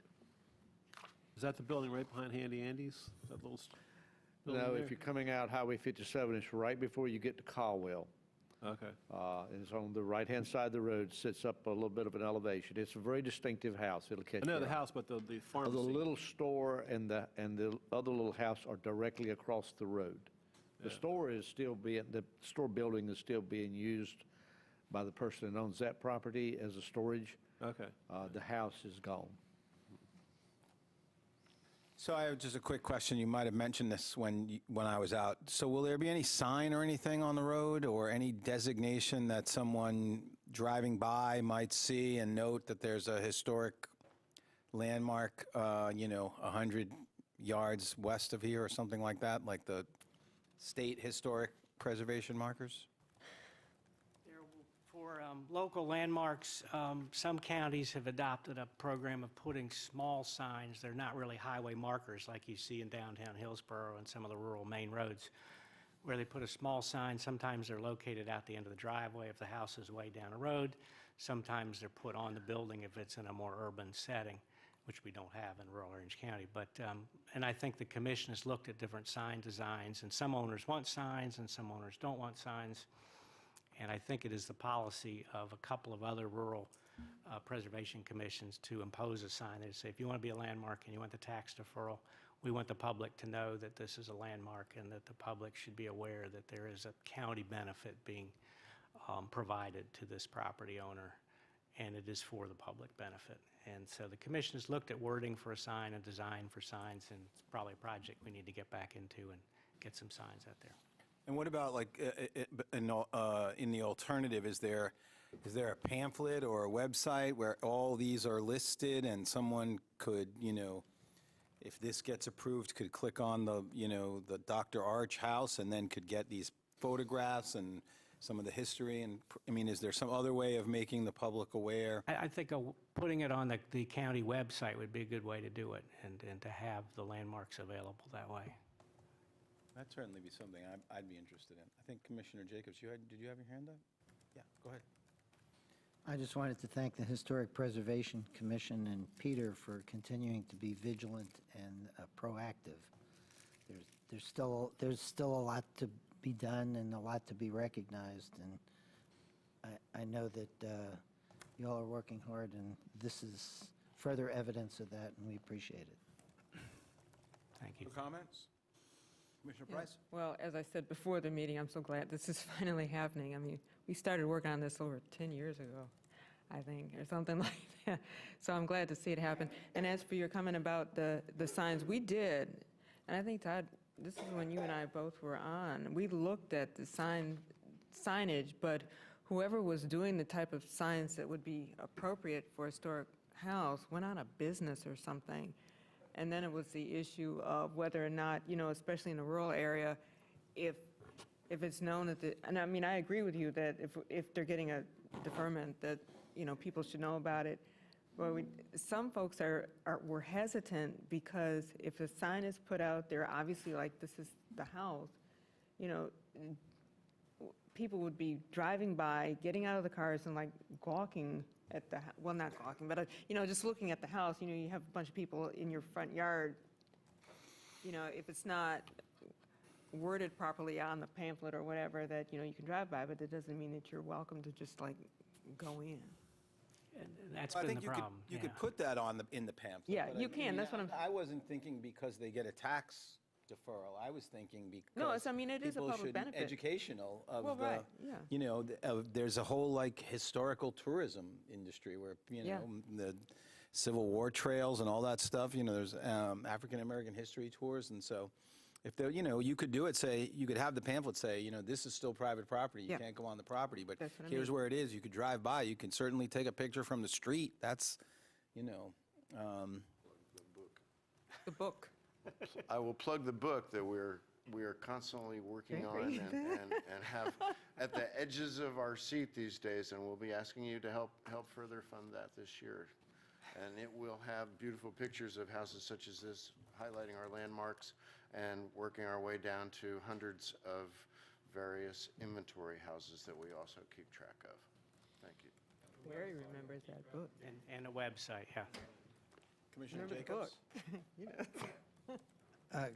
Can we agree on a publication date, maybe this decade? Since we didn't make it This last decade, century? for sure. I'm serious. No, Really? I we would are like, too. if we're going to approve money, I'd like the deadline, because this has been Understood. going on for 25 years, at least. Understood. Well, yeah, it's understood, but it still hadn't happened. So if you could come back with a deadline, that would be really nice. And as far as the signs go, I'm associated with Moorfields, and we were the second, I think, local landmark. And we had extensive conversations with the county about a sign, and nothing ever happened. So I'm glad you're going to revisit it, whatever you decide to do.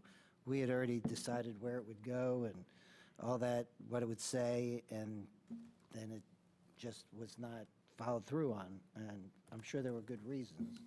But if there's going to be a policy, you ought to go ahead and develop it, and if not, then whatever. People aren't shooting at signs as much as they used to, so it's probably a little bit safer to have a sign. We need to note for the minutes that this is a joint public hearing with the Historic Preservation Commission, and they do have a quorum present. So, All right. Do we need to do anything other than note that? No, just close the public hearing when you're done. All right. All right, any other comments? Is there a motion to close the public hearing then? So moved. Second. Motion's been made and seconded. All those in favor say aye. Aye. Aye. Those opposed? Public hearing is closed. All right, now we're being asked to take some action potentially. We've conducted the public hearing. There hasn't been any public comment. And so, actually, I don't know if we need to take any action for the HPC to refer the ordinance back to us for consideration and adoption at the next BOCC meeting. I believe the plan was for them to make a recommendation for the board at the next meeting. Yeah, So our no ordinance action requires us to talk about it tonight, and then we'll send it back to you. We couldn't just do it right now? I wish we could. All right, well, when you do come back then, please think about, let's flag these sign and, I mean, that's not part of this vote, but let's, to paraphrase Commissioner Jacobs, there seems to be some interest in revisiting that, so let's put that in the queue for something to come back to.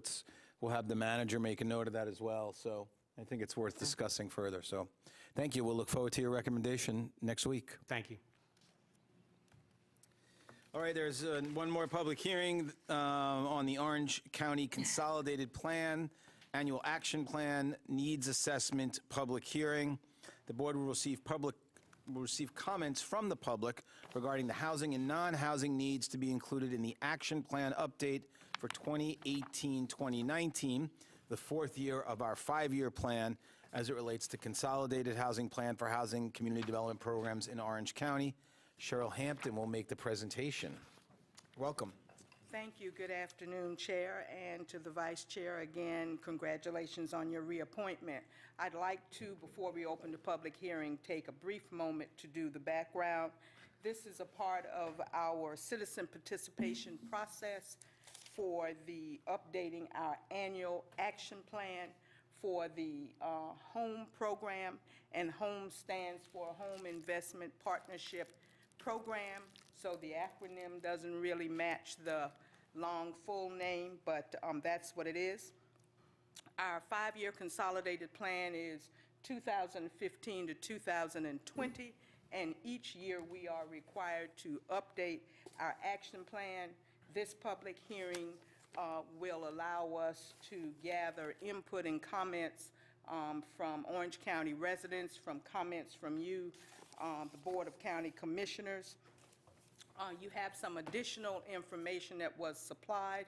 I have the team here from Housing and Community Development, and I'd like to introduce them, if I may, Mr. Chair, and then we will move forward. We have Mr. James Hutchison, who is our rehab specialist and Section 8 inspector. We have Ms. Valerita Roberts, who is a housing specialist with the Section 8 program, and Ms. Renee Holmes, who is the housing program coordinator, and she will be coming up now to give just some brief information, if we may, before we open it for public comment. That'd be great. Thank you.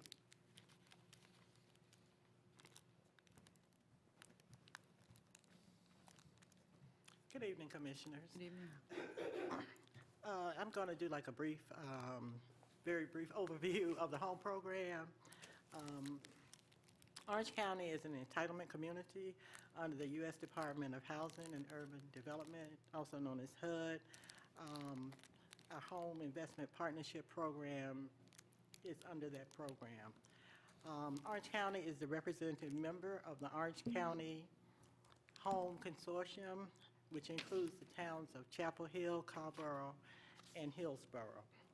Some of the eligible activities under HOME include acquisition, new construction, housing rehabilitation, rental assistance, and down payment assistance. One of the things that we've all noticed that over the years, the amount of funding continues to decrease. I was looking at the beginning in 1995 when we started receiving home funds, and that was $500,000. At the high point was 2004 at $793,195. And in 2017, $289,693. So that's where we are. But fortunately, we were able to award some of our partners, nonprofit partners with funding for 2017, 2018. Habitat for Humanity with second mortgage assistance, Rebuilding Together of the Triangle for home ownership repairs, Empowerment with Acquisition, Orange County Housing Rehabilitation, and administration funding. We also include home match funds from Orange County and the other municipalities, as well as we had $39,782 in program income. Therefore, we were able to award $394 and $394,656 for projects. The home applications are available now. They're on the website, Orange County, under the Housing, Human Rights and Community Development website, as well as the Town of Chapel Hill's website. We have had one orientation for people who are interested in applying. Tomorrow is a question and answer period from 9 until 11 at the Town of Chapel Hill Library. And we will have another one January 9th at the library as well. The deadline for submitting the applications is February 6th, 2018, 5 p.m. Any questions? Are there any questions at this point? Thank you. Thank you.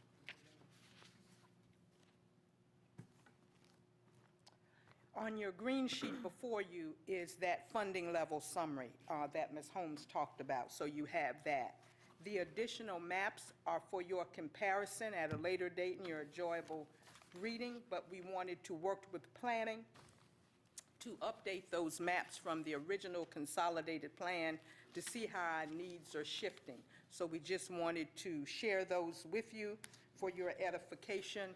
And now, Mr. Chair, if you would allow the opening of the public hearing. All right. Is there a motion to open the public hearing? So moved. Second. All those in favor? Aye. Aye. All those opposed? Public hearing is now open. There's a couple of folks signed up to speak. I just want to ask one quick question to Ms. Hampton. I find these maps attached, which show some of our, some interesting information about our community.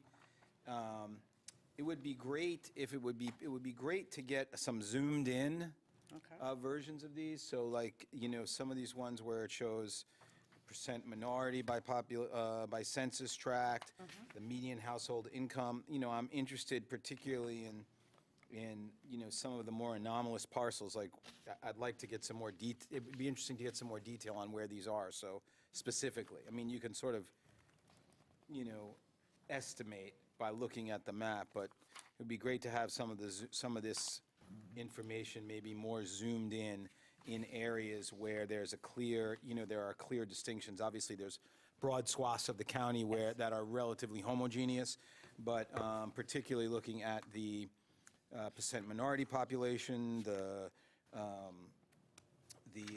and the, you know, the median household income one, I think, the owner occupied and the renter occupied. We can get maybe some zoomed in versions of these, particularly like, again, around the areas where there are differences. That'd be really helpful. Yes, sir. We'll bring that back to you. Great. Okay, it will probably be in either late January, if there's room on the agenda, or February. Or they could just be emailed. I mean, I don't need another report on them. I'd just like to see them informationally, and maybe if they seem useful, we could put them on the web. All right. All right. Thank you. All right, there are a couple of folks signed up to speak to this item. First up is Robert Dowling. And then is Dolores Bailey still here? I saw her here. Oh, good, all right. You're up next, Dolores. Good evening.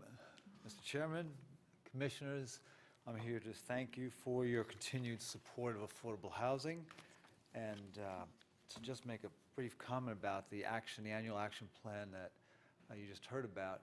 We do these 5-year consolidated plans, and I've been looking at those plans for many years. I've never read them all the way through because it's just too long. You can't read them all the way through. And there's lots of data, there's lots of priorities, but there's not a lot of focus, in my opinion. And I think we've advanced ourselves here in Orange County in recent years, and I would hope that when the next consolidated plan is done in 2020, that it will reflect the collaborative efforts that are ongoing here in Orange County and provide more focus to how we would spend not just these monies, but perhaps other monies as well. As we all know, the dollars are going down, the need is going up, and we simply have to maximize our use of those dollars. So that's just my comment about the annual action plan. Another reason, probably the primary reason I came tonight, was to thank the county staff for the work that they have done with Community Home Trust over the recent weeks and months. As you know, we've been working on some things. Tonight on your consent agenda is a couple of Home Trust homes that were overvalued. They're new homes this year because they were not in our ownership on January 1st. They were owned by the for-profit developer. They came in at a valuation that was almost twice as high as it should have been. And thanks to the manager, Bonnie, and to Dwayne Brinson, it's on your consent agenda item tonight to reduce it to where it should be. That's an enormous savings to the homeowners. The homeowners' payments were going to go up by $400 to $500 a month for tax escrows. And so this is really great. Thank you, Bonnie. I also want to thank Annette Moore and Bonnie again for help with the landings at Wynmoor. You all know I came to you back in May or June and asked for your support, your approval for us to purchase the landings at Wynmoor, and Bank of America's thrown a wrench in the works, and it's been slowed us down. But Bonnie and Annette have been helpful to us to help move that forward. And lastly, I want to acknowledge the efforts of Cheryl Hampton, who has been enormously helpful to us on lots of different fronts. And it's such a pleasure to work with Cheryl, because her attitude is to help us to do what we're trying to do and to help us be successful, while at the same time holding us accountable. And I'm fine with that. So I want to thank your staff is doing a great job, and that's why I stayed to say that. Thank you. Thank you, Robert, and thank you for those kind words for the staff. I know they're working hard. Dolores Bailey.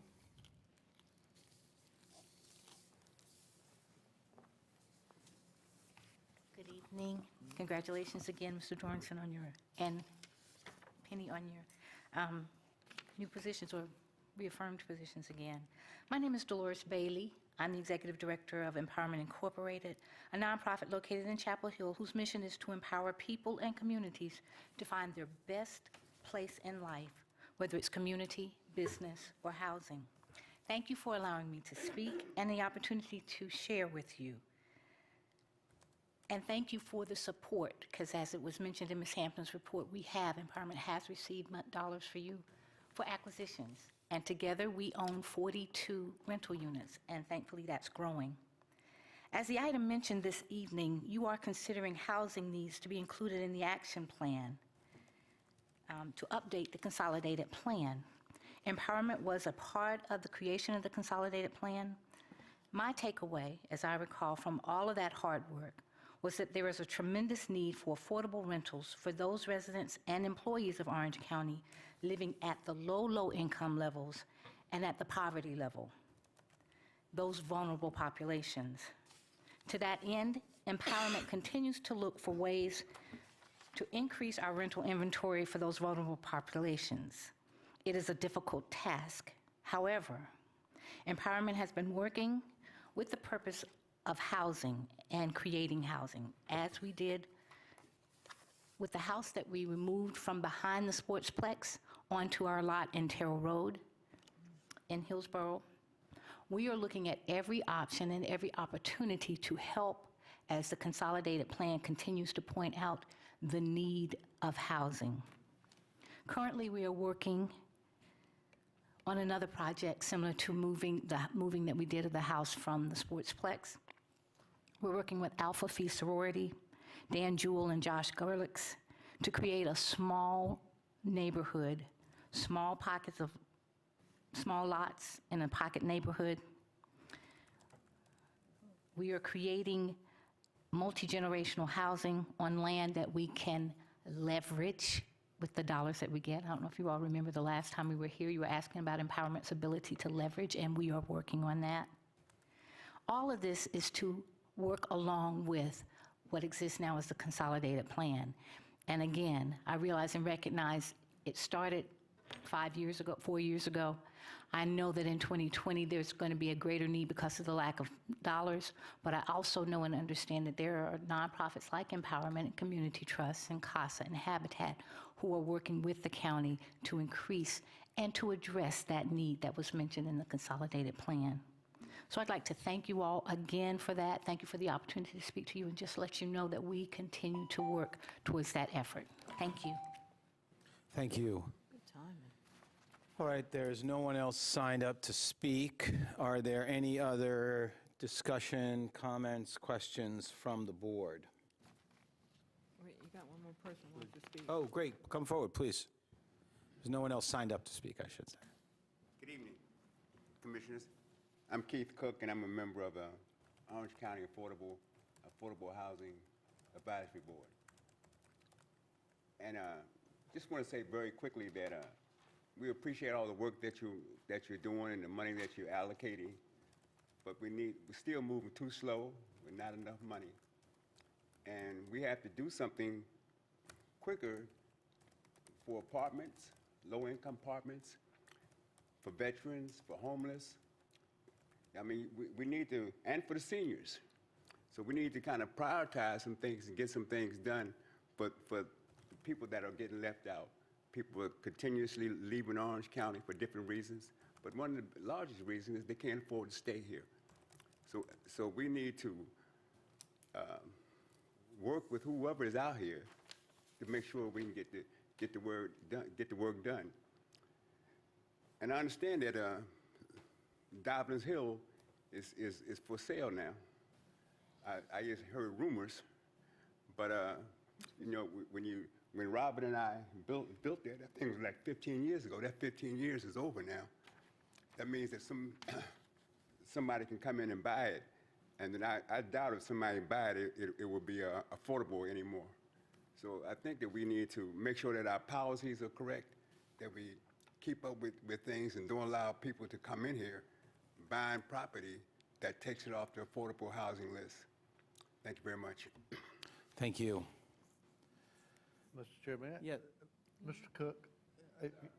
Yes, I missed the name of that property. Dobbins Hill. Dobbins? Yes. Dobbin. Huh? Where is it? It's on 15501 in Chapel Hill. Oh, yeah, I know what you're talking about. Okay. All right, so I don't think we're being asked to take any action other than to hold this public hearing according to the report. Is that? That's correct. And so this will come back for us to approve the, There will be a second public hearing.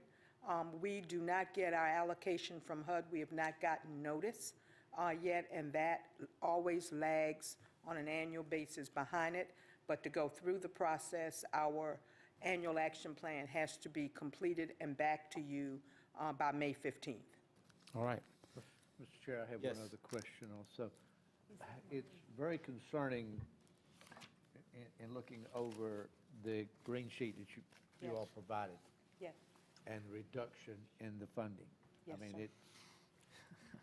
it's past concerning. Yes, sir. Because we're looking at, we're at what, 40% of what we were? Well, right now, we're almost 60%. Down. So do we have we had any indication of future funding, or is this a continuing trend? I believe it is a continuing trend based on all of the advocacy that we're receiving from our advocacy group that serves on the Hill for us. Home did not fare very well in the proposed congressional budget. So I know that will be in conference, and so we're waiting to see. So Congress makes their allocation determination, and then HUD passes down to us from that congressional award. So, It's sad. yes. Commissioner Price? Yeah, I can respond to that as well, because I'm on the, one of the steering committees for NACO that deals with that. And at one point, well, I think it was just the president's budget, they were going to totally cut out home and CDBG and EDA. With a lot of work of, the housing advocates and other politicians, and plus the people in Congress, they decided to at least keep it there, so it's that level funding for this, for right now in the continuing resolution that we have right now. Who knows? It is on a downward trend, and that's why there's a big effort to try to increase it, but it keeps going down. So, and it's essential that, once we get the money, that we actually use it so that they know that we need it. Thank you. Yeah. So as we advertised, we used this year's funding amount. Commissioner Jacobs? And we shouldn't be so polite to not mention that this is based on a political philosophy that being poor is a choice, and that you shouldn't be rewarded by the government. And that's why it continues to go down. We have a president who continues to appoint people to be in charge of parts of government that they believe shouldn't exist. And so they're doing their best to vitiate them, to gut them.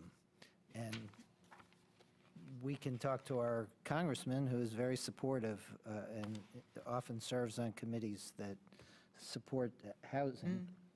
But we just have to keep advocating and then doing what we can, as Mr. Cook said. And to that point, are you aware of anything going on with Dobbins Hills? Mr. Cook brought it to my attention, so we've been reaching out, and hopefully I'll be able to share with the manager at my meeting with her on next Monday, so that you all would be able to get an update. Great, and if you could include in that the history of our participation or public participation and how we got to the place we are now, that would be useful also. Maybe we can. Dobbins Hill? Yeah. Okay. Maybe we could learn some lessons. Yes, Commissioner, we will. Commissioner Markopoulos? And also along with that, if there's any other projects that are vulnerable to the same outcome that we know of. I don't know if there are or not, but, if there are any, be interesting to know, where we are on policy with other projects. We will keep you, I have been working with the mayor and the deputy manager, the manager and deputy manager. I will be coming back to you with our restructured framework for our department that will lay out the funding that you so generally gave us based on the priorities from not only the consolidated plan, but what you have said to us in the months since I've begun my tenure. So we hope to bring that to you in February. And I'm excited about some of the things based on the actions that you have allowed us to take and the funding that you've put forward for this year. So we will keep you updated, and February will be the month. All right, thank you. Thank you. All right. Did we close that public hearing? I can't remember. Why don't we close it right now? Move to close the public hearing. Second. Motion's been made by Commissioner Burrows and seconded by Commissioner Rich to close the public hearing. All those in favor? Aye. Aye. Those opposed? Public hearing is closed. All right. Robert's laughing at you. Moving on to the, just as an aside, I think that Dobbins Hills was like a tax credit project, and there's a 15-year window on those tax credits. It's kind of like what happened with the landings was a tax credit project, with the credits are expiring and why they can sell them. So there's a federal aspect to it. It's not Right. just our own affordability criteria. But then, if that's the case, we may want to look at Eno Haven, which was done with tax credits. Right. And instead of having that sneak up on us, No, it's see if where we are in the 15-year cycle. exactly.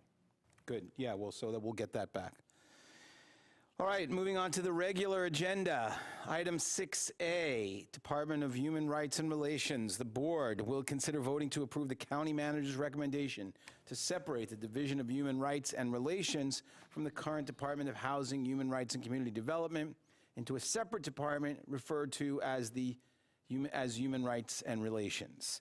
And I see the deputy manager is standing, but this is listed as the county manager. And the county manager will be doing the presentation. The deputy manager will be moving the slides for me.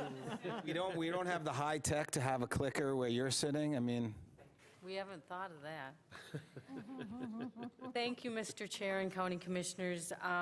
Tonight I'm going to present to you the Department of Human Rights and Relations recommendation.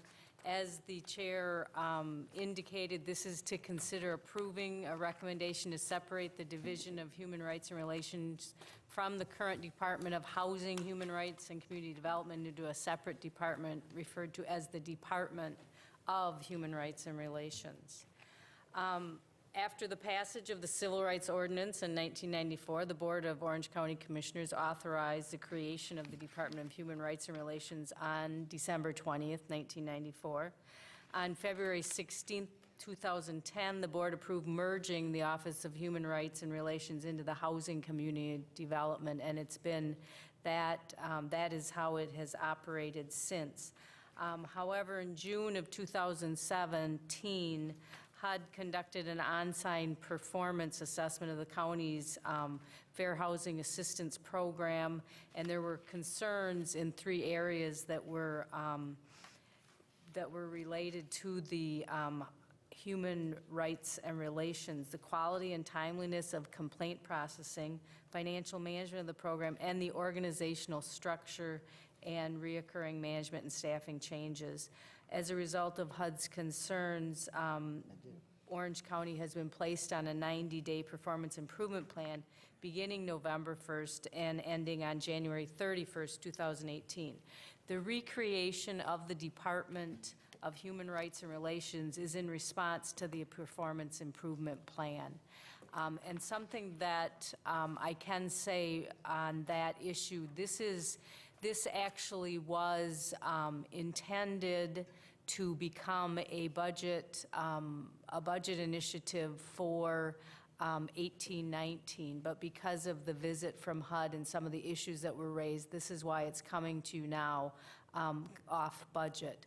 This was something that I talked about during the interview process for the new housing director. I had the conversation with the candidates that this was my intent because I felt that there was reason to have more prominence for the Human Rights and Relations Department, and that I felt that I know I had been told the reason that it was merged was more of a recession issue than a functional issue at the time, and I felt that it did deserve the prominence to, because we're a small fair housing assistance program, and we are doing that work, that Orange County should be recognized for that. And it being in another department, it really didn't get the core responsibility or the core, and it doesn't allow the housing director the opportunity to do her core functions as well. So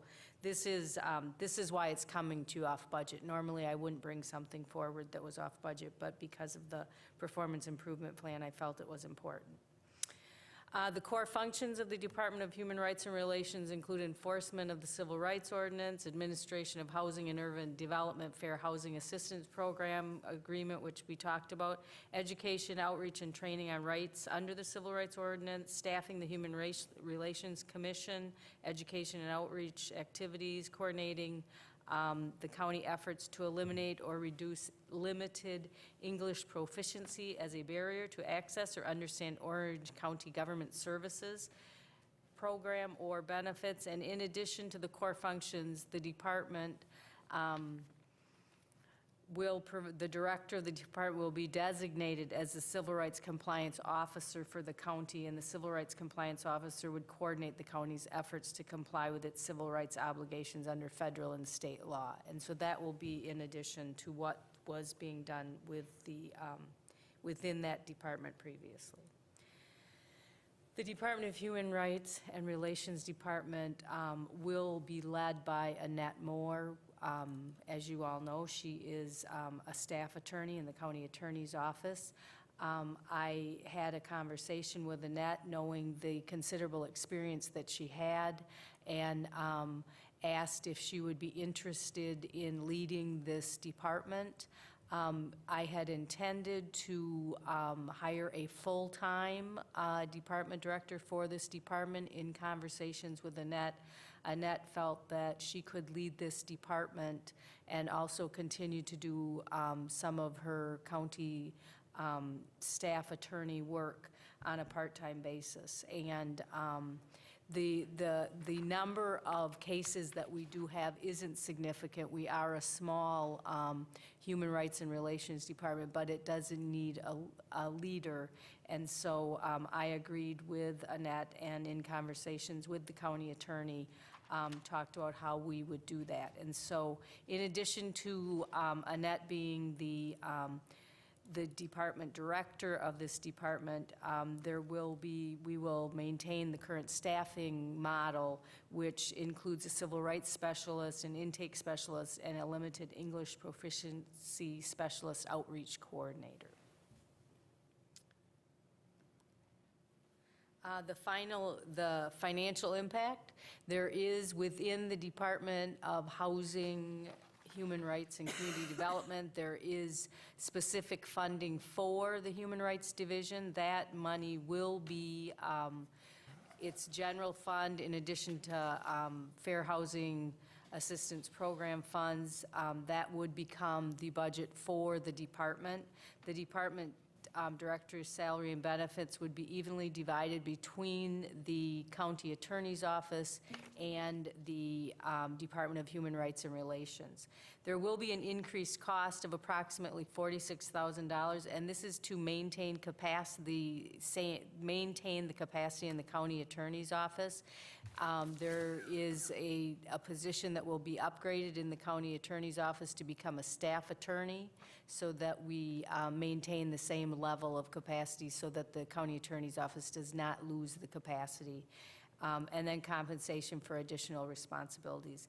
A budget amendment, if you approve this evening, a budget amendment will come forward on December 12th for you all to approve based on your decision this evening. And then before you is the recommendation, and there are a few things that will need to be approved. The first is to approve the new organizational structure to create the Department of Human Rights and Relations as a separate independent department. The second step will be to change the name of Department of Housing and Human Rights and Community Development to the Department of Housing and Community Development. Authorize the Director of Human Rights and Relations to enforce the Civil Rights Ordinance, amend the bylaws of the Human Relations Commission to reflect the changes created by the reorganization, and that's provided in attachment 2 in your packet. And then these changes would become effective December 5th, 2017, if approved by you. And that concludes the presentation, and if there are any questions. All right, questions for the manager? I just have a couple briefly. When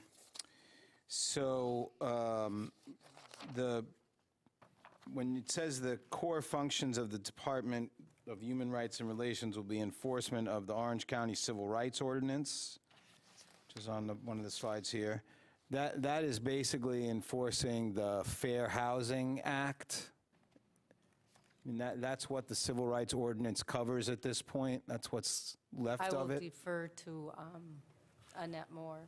Thank you. The Civil Rights Ordinance covers civil rights, employment and public accommodations. As you know, we can no longer do employment, and the public accommodations is shaky, but so generally, the fair housing portion of the ordinance is what we're enforcing.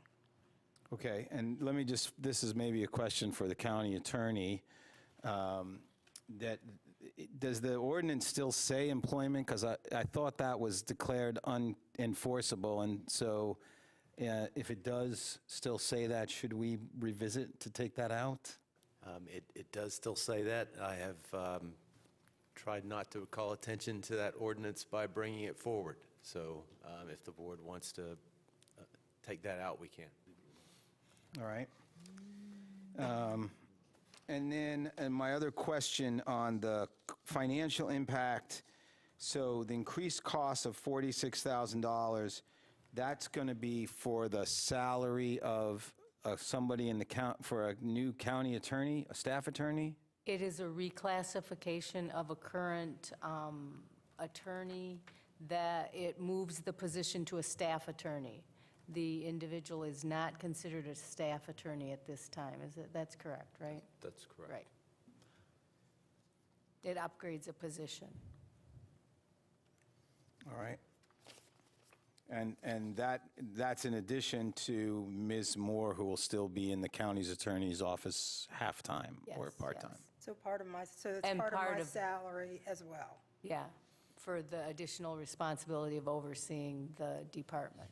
So that 46,000 includes both of those, the Yes, upgrading the yes, attorney yes. position and whatever additional salary will go to the department, the And that'll director. be outlined in the budget amendment on the 12th. It'll be outlined how that breaks down. I was just given that number by the finance department But that's the today. total? Yes, that's the total. Okay. That's all the questions I had. Other questions? Commissioner McKee? I don't have a question, but I would like to compliment the manager on a very wise choice for director. Good. Commissioner Jacobs?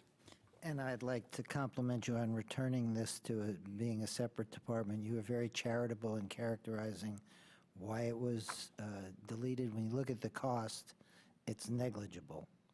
And as a cost saving during the recession, it was negligible. All right, other comments or questions? Okay, so the recommendation is that we approve the new organizational structure, creating the Department of Human Rights and Relations as a separate independent department, that we change the name of the current Department of Housing, Human Rights, and Community Development to the Department of Housing and Community Development. 3, that we authorize the Director of the Human Rights and Relations, the new Human Rights and Relations Department, to enforce the Civil Rights Ordinance. That we amend the bylaws of the Human Relations Commission to reflect the changes created by the reorganization, to make these changes effective tomorrow. So is there a motion? So moved. All right, so it's been moved, and I'll count. Commissioner Jacobs is moving, and Commissioner Price is seconding. Are there any other, any discussion or other questions? All right, the motion's been made and seconded. All those in favor, say aye. Aye. Aye. Those opposed? That motion passes 7-0. Thank you. I would like, this is not related to the motion, but I would like to get an update at some point in light of this change on the performance improvement plan that ends January 31, 2018. So if we could get just an update on that. Yeah, when it- we'll include it as an information item as we get into January. That'd be great. Thank you. All right, next up, reports. We have a report tonight on House Bill 630, the Family Child Protection and Accountability Act.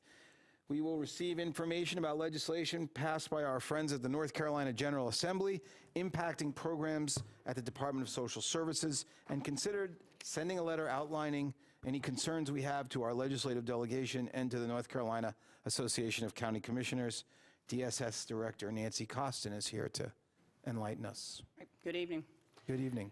So I'm here today just to give you kind of an update of where this is right now. So you may have remembered that the General Assembly passed House Bill 630 last year. It had a number of different parts and facets in it. It also appointed a work group with the School of Government, so things are moving along in the work groups. But there are several different parts, and I attached a summary of it from the School of Government that I think was pretty good, much better than probably I would have done. And so, but there's also the bill, which is a rather lengthy bill if you want to read all of that. I think its intent, part of it was started out as a way to look at our child welfare system, not necessarily all our other programs, but it kind of changed and started growing and became a look at the entire social services system. And so what started as a bill to create mandatory regional social service departments became a study or a work group to come back and report to the General Assembly. So that is going on, although you do have the right to have a voluntary regional social services during that time. So that's one piece of it. That we won't see the recommendations for probably about a year from the work group. The second piece that you're going to see earlier in that is the performance contracts that are mentioned here, which is one of the reasons I wanted to at least get this before you before I come forward with a performance contract. The state will require between each county and the state a performance contract, which I guess will be considered really a contract between us, and there will be measures that are put forth that if with very specific measures in all of our social service mandated programs. So we're in the process right now of reviewing some of the things they're saying will be in those contracts. We expect to have drafts of the contracts by February and start having them go before counties in those next few months to be effective July 2018. So that's the first thing that you'll see that's very concrete. There's a lot of language in the bill that talks about the consequences of poor performance, and I certainly want our system to be the best possible. If we can improve, we need to improve.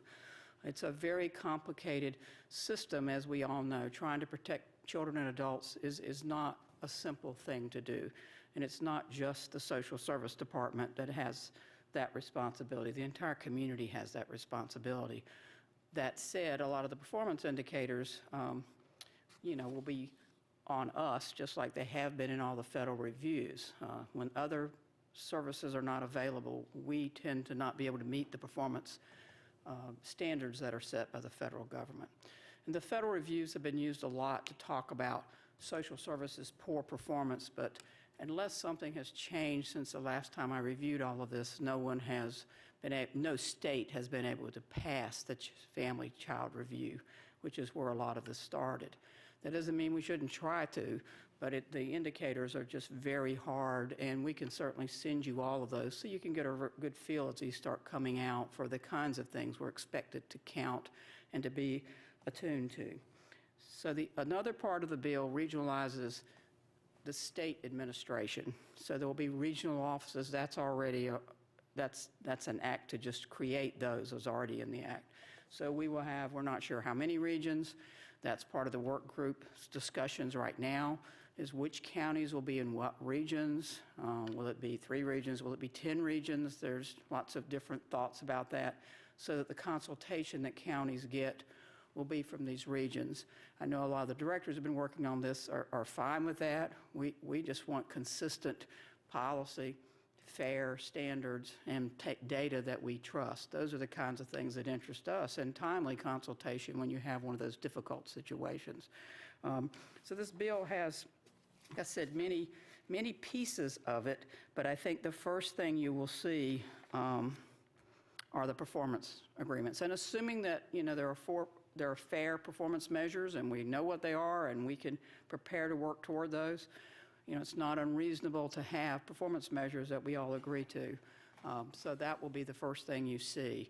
There's also an RFP that has gone out, which will be assessed, and I think the contracts awarded the end of February that the state is spending for a 3-year assessment of our system, which will be going on at the same time we're doing all these other things. So the performance agreements will be coming in, the work groups will be deciding about the organizational structure, and there will also be a study going on from an outside consulting firm about all the social service programs. So it's a lot going on in the social service system. What impacts it's going to have is hard to say. But the piece that I can tell you that has caused most of the conversation has been, just as we've discussed before, the mandatory requirement to regionalize. So that is the thing that our board had sent you last year, a resolution. I believe you also passed that resolution, that it's one thing to allow voluntary regionalization, but for someone to decide which counties need to be in a region concern people. So I think that's where we are now. I guess one of the reasons to kind of keep this in your forefront is, if you have concerns, if you're not sharing them with work group members and General Assembly members, then you can all of a sudden be at the end of this process and didn't have any input. So I think that's my short view of this, of a pretty complex situation we're in. Thank you. Are there questions for Ms. Costin? Commissioner Jacobs? not to say that it's a good model, but has there been any thought given to having these regional groupings similar to the mental health regional groupings, or are we going to just have multiple differing regions that we participate in the way we do with councils of government and divisions of the Department of Transportation and workforce boards and regional economic development boards? Are they going to try and follow some existing model? Not that I'm aware of, but I'm not on the work group. We do have one of our contract attorneys is on the work group, so if we have particular things we want shared, we have a person that we can ask to share those. And there are several county commissioners on the work group, one being from Durham. So, but no, to my knowledge, that has not been discussed. So North Carolina had 4 regions of state supervision when I first became a director. So there was a north and south central and an east and a west. And that was eliminated around 2000. Part of it was a cost-saving measure there, too, to be honest, when the state needed to. But it's also, the state has to decide how many things to centralize when you're trying to have a standard response to counties. If you have regional office in central, then you have some work to do to make sure that the answer you get, no matter who you contact, if you're a local, you want that answer to be the same. So they're struggling with how to structure those particular things. So there's been discussion of going back to the 4 regions. I know that was put forth by somebody. I think someone else said, well, there should be more like 10 of them. So I think right now they're just kind of in that brainstorming. You can listen in to the School of Government webinars. It's actually online. It lasts about 5 hours when it's going on. And it's a work group, you know, it's sort of hard to follow just listening in, but they do have minutes and they are posting the information since the School of Government's facilitating that part of this. Part 1 of the work group is what should state supervision look like. Part 2 is what should county administration look like. So when they finish Part 1, which they're supposed to do around February, March, they start their study of county administration. They are supposed to include things like the fiscal and legal ramifications when they're in that second part. May I ask another Yeah, go ahead, of course. So we're an unusual state in that the state government has essentially devolved some of the responsibilities to the counties. How unusual is that? And is your sense that they would like to go back in the other direction? It's not clear to me exactly, you know, where we're headed. It is true there are only 10 states up. Different states do different things. Some states have child welfare be a state office, but not their public assistance. But about 10 states have a county-run social service thing, anything close to what we do. We're also one of the few states where the county contributes the cost in the way that they do. And so studying the impact of pulling counties out and what does that mean for funding or anything else. And as our board discussed, you know, we do a lot of fairly unique things in Orange. You know, so we do some extra things that, how does that work in a region? What happens to those kinds of extras that we're doing that we really think help families a great deal? So what happens to that? I think one of their issues is 100 different counties do things a little bit different. So the fact that can be a positive can also be a negative, is their feeling it's too uneven. But yes, it is true that North Carolina has a very different structure than if you call some of our neighbors who are state administered. So they still have local offices, but they are state employees paid for by the state with whatever block grant monies and state dollars they can receive. I will tell you, I have reports on how much child welfare money, for example, is provided in state dollars, and it's very small. It's federal and county dollars, as are most of our programs. Thanks. Other questions? And when you say work group, that's the study commission that the legislature appointed? They called it a work group. They didn't call it a study commission. Okay. But so it is their working group is its official name. And it's got like a lifespan of about 18 months, I believe, to do this entire recommendation. They cannot regionalize without taking a plan to the General Assembly. So they're to keep making reports to the General Assembly for the next period of time. And then the group that whoever gets the contract for the RFP will start making reports to the General Assembly about what they think is right and wrong with our system. That's what they're being asked to do, particularly in child protection, which is where they first started being, with their concerns started out of child welfare. But it's now includes child care, child support is included. I mean, it's the gamut of what you think of as social services. Go ahead. So the work group are folks from all over North Carolina, or are they regional? They're all North Carolina, just throughout North Carolina. So the County Commissioners Association got to appoint 3 or 4 county commissioners. Well, I don't know if they got to appoint them all, whether the General Assembly got to appoint part of them. There were 3 social service representatives on there. 1 was from our association. 2 were picked by the General Assembly. 1 county DSS attorney's representative. And there are a lot of General Assembly members on it.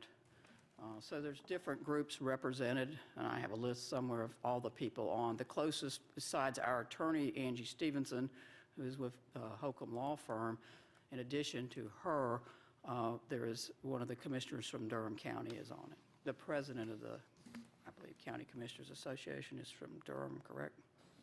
That person is on the work group. Go ahead, Commissioner Markopoulos.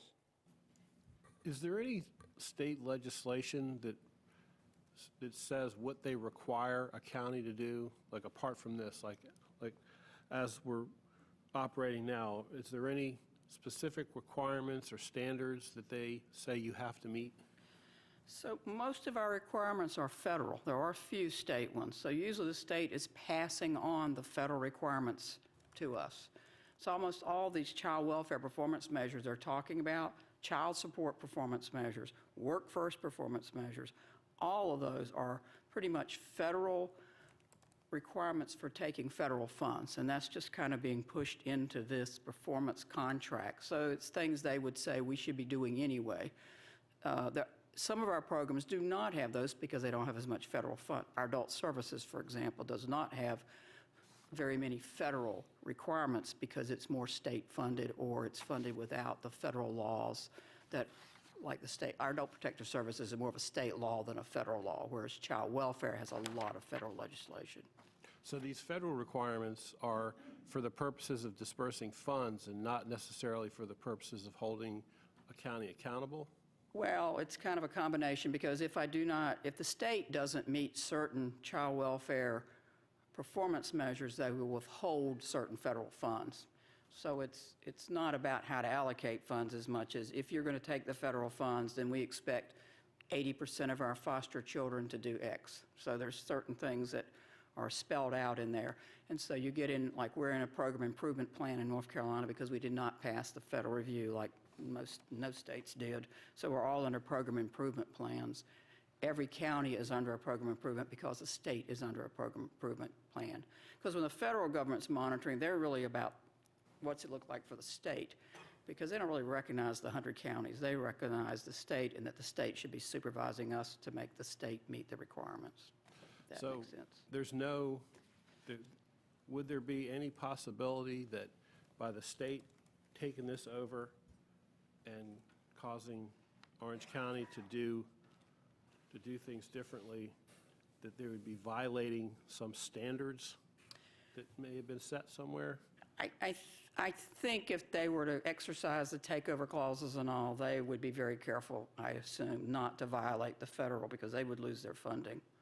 I mean, and I think probably what would make them look the worst would be to come take over a county and do worse than a county was doing. If a county had poor performance and they were to say, we're going to come in and manage that, and then they didn't do that well, I think that would probably really be not a good story for the department that came in and took them over. I was just wondering about a possible lawsuit to envision if that would be useful at all, if there was any opportunity to I don't know.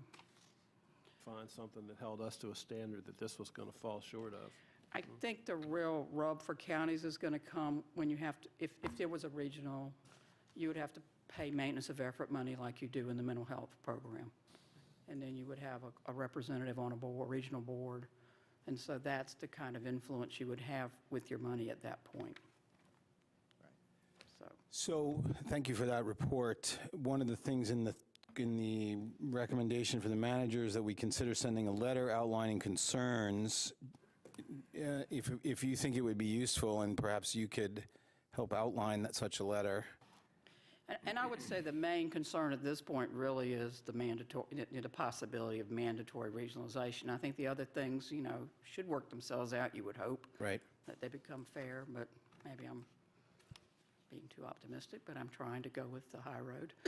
Well, do you think it would be worthwhile for us to send such a letter, just even focused on that, a mandatory regionalization? I think that would be, you all probably know better how that will read with the County Commissioners Association, because I think it would go to the County Commissioners Association. I can tell you the Directors Associations will have no influence on the General Assembly on this. Commissioner Price? When this came up several months ago, the association talked about it at the Board of Directors meeting, and there was, I don't know if anyone was in favor of it. We just didn't like the idea of this mandatory regionalization. So I think it would, it could, I don't know what would happen with this assembly. It might help. I mean, at least to show that there is support, official report. It doesn't have, it doesn't sound anecdotal, but it'll be written down and they'll have it in hand. So why don't we ask the staff to work on a letter that we could draft and send to the to the association? Great, thank you very much. All right, we are now at the consent agenda. Are there any items that anyone wishes to remove from the consent agenda this evening? Commissioner Price? F. F, and Aye. Commissioner Jacobs? Aye. Aye, F and I. Okay. Is there any other items? Is there a motion to approve the consent agenda less F and I? So moved. Second. Motion's been made and seconded for the consent agenda less items F and I. All those in favor? Aye. Those opposed? That motion passes unanimously. Okay. Item F, Commissioner Price? I don't have a problem with this, and in fact, I'm very happy for it. I just wanted to make note that even though it says in the background that following commissioner inquiries, it was really the people of the Perry Hills subdivision, well, I think it's the Perry Hills Community Organization or Association. They really, they had concerns. They brought me out there, then they got together with planning staff and DOT. They followed kind of the instructions that they were given and really continued to work on this. And it's their effort that really put this through, and I just want to acknowledge the work. When community folks come together, things can happen. And there's a lot more work that has to be done out there, but at least this part of it was a really big deal for them. So I just wanted to give kudos to them, and with that, I will, oh, you've got a question on this? No, I had a comment. Oh. Go ahead, Commissioner Jacobs. Well, I also wanted to acknowledge the fact that at one of our joint meetings, Mebane brought this up. And Mebane, in the past, when we dealt with Buckhorn Road, had not been particularly sensitive to the concerns of that community. And the fact that they were sensitive to Perry Hills community was, I thought, worth noting and appreciating. Move this agenda item. Second. Motion's been made and seconded for item F. All those in favor? Aye. Those opposed? F passes unanimously. Item I, Commissioner Jacobs. I've been thinking about this, and for the most part, I'm fine with the stipulations, except I think that a 2-year term limit is not sufficient. I'm not going to say what I think it should be. I don't think it should be more than one term in office, which would be 4 years, but not only do we serve on boards that take well more than a year to get up to speed, but we're also dealing on some of these boards in a competitive kind of environment where there are limited resources, and we're at the table to try and secure some of those for Orange County. It seems to be particularly true in transportation, and if you're not familiar with how it works, you're at a disadvantage. And most of the governments that we deal with have people there for multiple years, and I think if we keep rotating people through, it'll be much more difficult for us to get to a place where we're sufficiently expert to make good arguments that counter other people's arguments who have more experience. So I would suggest that 2 years is not sufficient, from my experience. All right, any other discussion on this? Commissioner? I would endorse Commissioner Jacobs' comments on that. I've had concerns with that all along. Commissioner Markopoulos? From a practical standpoint, you might assign a practical length of service differently for different committees, right? Gets complicated, but, I mean, I think you're absolutely right. But, I mean, there are some where you could turn over more quickly that wouldn't be as crucial as what you described. I don't know how we'd want to handle that, but we could delve into that if we so chose. I don't know. And if I may, I do think it helps on the transportation ones, the MPOs anyway, that we have alternates. And because the alternates are conscientious and come to the meetings and try and get up to speed and try and understand how it works, so it's not, on the one, you still need to have some sense of continuity, but as a team, you can go longer and still cover the same amount of areas of expertise. There aren't many boards that are like that, though. Commissioner Rich? So I think being the alternate on the MPO for me is, I've done it a year, and I could say that I'm nowhere near knowing what I need to know to sometimes argue for things. And I think that's why you started having us meet, to get a little bit more information from our transportation people so we can understand it. So I do feel like we're at a disadvantage, because you're relatively new as well. 2 years. Yeah. So I think it's not as easy to identify, because it doesn't flow. You're not talking English at NPO meetings. You're talking a very different language. And I don't know about your meeting, but certainly I don't know what they're saying sometimes.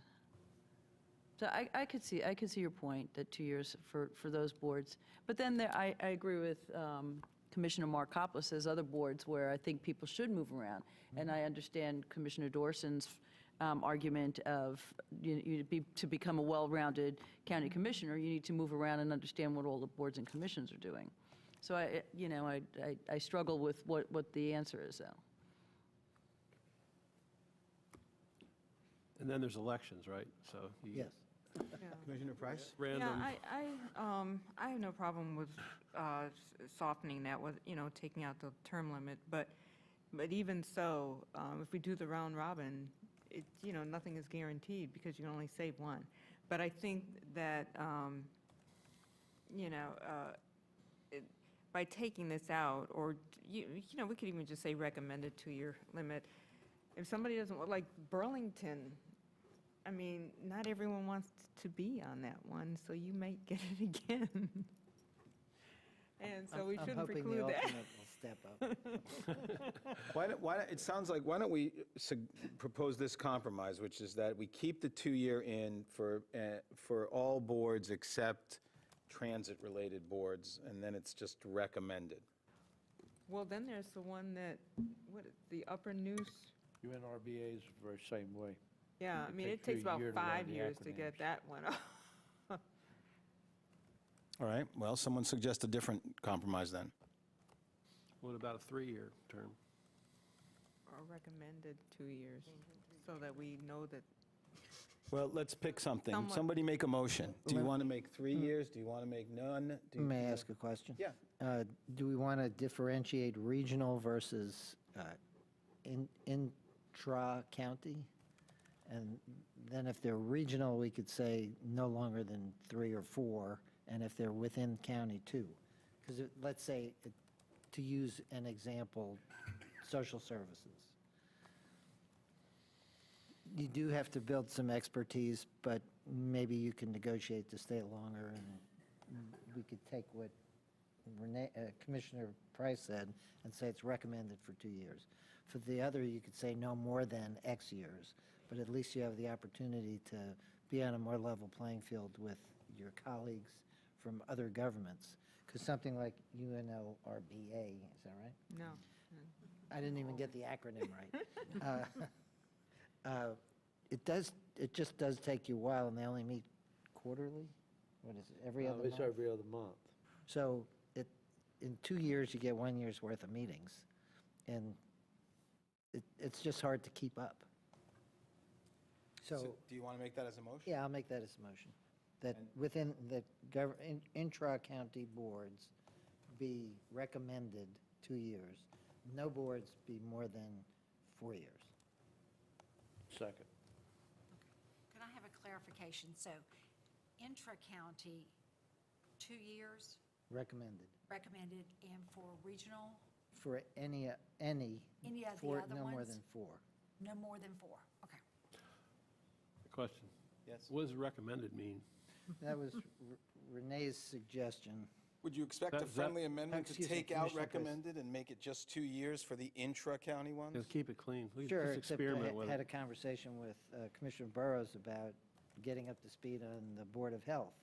And does that take more than 2 years?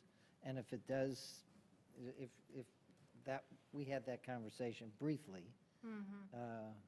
I can't think of any other boards I've been on that I couldn't have handled after a year. And health was okay, but if, It's an experiment. We'll see how it goes. okay, yes, I'll accept that Right, friendly. yeah. All right, does the seconder accept that friendly amendment? Yes. All right, so the motion is 2 years for intra-county and 4 years for... No more than 4 for anything. No more than 4 for anything, yeah. Any others? All right? Is that, all right, all those in favor? Aye. Those opposed? That passes unanimously. All right, well done. County Manager's Report. Thank you, Mr. Chair and County Commissioners. I just would like to give you an update. Staff has been working with the Chapel Hill Carborough City Schools regarding the Lincoln Center and Chapel Hill High. There will be a Board of Education meeting on December 7th.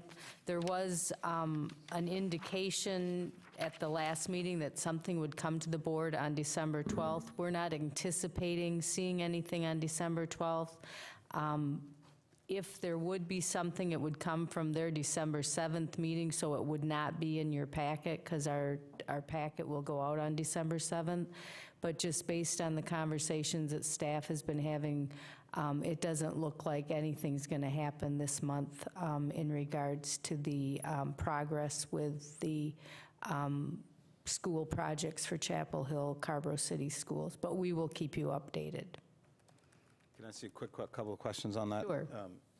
So we had talked about the possibility of them seeking an extension of that bid for Lincoln Center. Do you know whether they have requested that extension? They did request that, and the construction firm said that the subs would not allow them because they are anticipating cost increases after the first. So the subs kind of held that back. So they did not grant them an extension. And then let me just ask, and maybe this is for John, or maybe this needs to get referred to Bob Jessup, but if it does, if we could get an answer quickly. So we're getting a lot of questions and emails from people about, can't the county commissioners stop this if they do this, or can you stop this if they do that? So I would just like, and maybe you could say, so I would like just a little bit more clarification on the possibilities. If they came back, I mean, the money's been approved by the voters. And unlike a bond for our own projects, which we could decide not to spend, this money has been approved. And if they come forward and say, we're going to go ahead and do the Lincoln Center project, and at whatever it costs, and we'll figure out what we're going to do with the other money, do we have any authority to say, no, you can't do that? The Board of County Commissioners, this was a county bond, not a school bond, despite what the title might be. My understanding of how that works is this board decides whether to issue those bonds.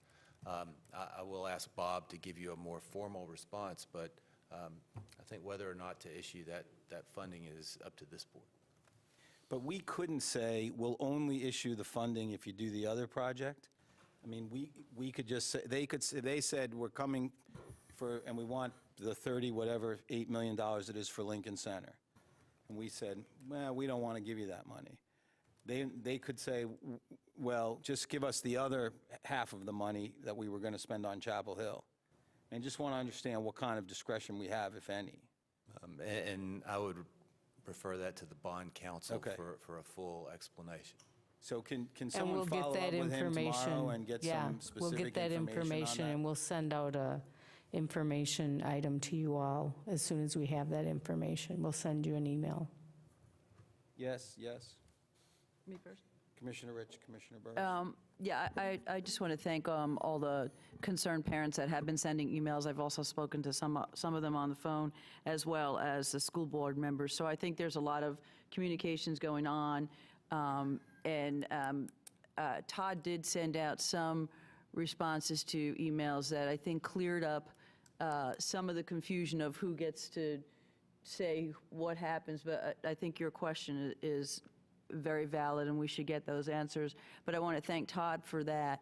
I think that the school has changed the location of the meeting on the 7th, so we might want to help that out and post it on our website. I think it's going to be at Smith Middle School, but if you could just check and make sure that we're directing parents to the right place. It was going to be at Lincoln Center, but I think they're anticipating a pretty large crowd. So they're moving it, I think, to Smith. So if we could just check that out. Yeah, I mean, I still have some real concerns, and I'll wait for Commissioner Dorson's replies, but I just want the parents out there to know that we are receiving emails, and we're trying to reply to them and giving them the best information that we have. And I can just add to that, everyone that we're receiving that goes to the all BOCC, we are responding to with the same response that we've given everyone. So they're all getting the same response because it's pretty consistent with the issue. And so the response has been consistent as well. Thank you. Commissioner Burrows? I won't say anything surprising on this point. We may find that we can do something, but it certainly does not mean we should do something. So I'm not going to belabor that point. You've heard me on that concept before. Commissioner Jacobs? What kind of progress has been made on collaborative discussions with our staff? We have been in, staff has been included in all the meetings that they've had thus far. And so we've been included, and they've done, for example, a meeting with the construction firm. Staff was included in that meeting. So we've been included all along the way. I thought I was supposed to be in some meeting. I was appointed. They to haven't some- pulled that meeting together. It's just at the staff level right Okay, now. because I haven't been, yeah. Yeah. Okay. All right, well, very good. And just to Commissioner Burrows' point, I was not suggesting what we should do. I was just trying to get some clarification on what authority we have Right. at this point. Yeah. No texting during the meeting. So that concludes my report. Thank you. All right. So, John, will you follow up with Bob Jessup? Yes, sir. Okay, thank you. County Attorney's report? Nothing tonight. All right, then, we go to appointments. We have 2 appointments to make. The first one is for the Arts Commission. Item 11A. I'll make a nomination that we appoint Marlena Slade to position 1 and Marlon Torres to position 10. Second. All right, motion has been made for, can you say those names again? That's a different one that's on the list, right? Yes, Okay, so just say them again. First one Marlena Slade, for, position 1. And what was the other one? Marlon Torres. All right, motion's been made and seconded for Marcella Slade for position 1, Marlon Torres for position 2. All those in favor? Aye. Those opposed? That passes 7-0. Item 11B, let me just say, on the Arts Commission one, that leaves 2 vacancies, 2 at-large positions, and recruitment efforts are underway. Actually, I'll go ahead and nominate Linda Williamson for position 6, that at-large position. Second? All right, motion's been made and seconded. All those in favor? Aye. Aye. Those opposed? All right, so that was 1, 6, and 10 filled, so there's 1 position, 1 vacancy remaining on that commission. Next, 11B is the Commission on the Environment. I got a question before we get into Yes. the nomination. So, trying to go along with the idea that these committees are making recommendations and that they are vetting people, and obviously we want to honor their recommendations as much as possible. But I'm a little torn and just want some advice. So there's 2 vacancies, and they're saying they don't recommend appointing any of the applicants at this time. They prefer to recruit other qualified applicants to fill the remaining vacancies, and that's all they say. So there's an applicant who I have worked with and I'm familiar with who is Kim Parachi. She's been a strong climate activist and alternative energy proponent, and I know her to be energetic and inspired. And I am, pretty tempted to nominate her, but I wonder is the right thing to have called Thomas Davis, the Water Resources Coordinator, and check with him to see why they overlooked some of these other people? What do you think? Well, Go ahead, it Commissioner looks Price. like Jeremy Marzuola is being reappointed, and I don't see any reason why we could. At large and a land resources. Yeah, that we couldn't. I mean, if you wanted to nominate Kim for the at-large position, I'd second it. And it's available for, We'll make the nomination so I can. I would just say, I agree, and I would just say philosophically, I think if you had the time to talk to them, you could, but I feel like if you know someone, if you believe someone is a good person to be on the board, then you should put their name forward. Yeah, I mean, she was the one really that was the architect for that. Carbon emissions. yeah, The by emissions. 2050, Yeah, yeah. Yep. she did her homework on that one. You also, but she serves on the planning board. Is that correct? Well, I know Commissioner Right. Dorson, it's not his favorite thing to have too many people on boards. You can do that are- 2, and in fact, I got on the commission for the environment through Oh, I the know you planning can. board. I'm just, Yeah. Craig was just clarifying that to me as well, yeah. So it's up to you, Commissioner I will Markopoulos, nominate her for the at-large position. for number 9, Number 9? or for the other, the Which position. number is that? Is it number 9 that you At large. identified? Yeah, number 9. I'll second that. All right, and what about position number 11? Is there a? I'll nominate Jeremy Marzuola. I know I messed up his name. All For right, position so 11. there's a nomination for, is there anybody going to second Jeremy? Second. sure. Okay, so there's a nomination for Jeremy Marzuola for position 11 and Kim Parachi. Kim Parachi. Kim Parachi for number 9. Can we vote them separately, please? Sure. We'll start with Jeremy. All those in favor? Aye. Aye. Those opposed? Okay, that passes 7-0. Okay, and then for position 9, Kim, what's her name again? Parachi. Parachi. Parachi for number 9. All those in favor? Aye. Aye. Those opposed? No. Okay, so that was The 3 noes, noes. Can I see the notes? Jacobs, Rich, and Burrows. That motion passes 4-3.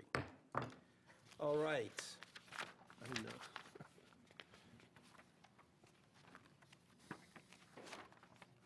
That's it. That's it. Ready to adjourn. So There's a motion to do so. All right, we're adjourned. Rocket. Buenos noches. Let me just tell you what Oh, that's fine.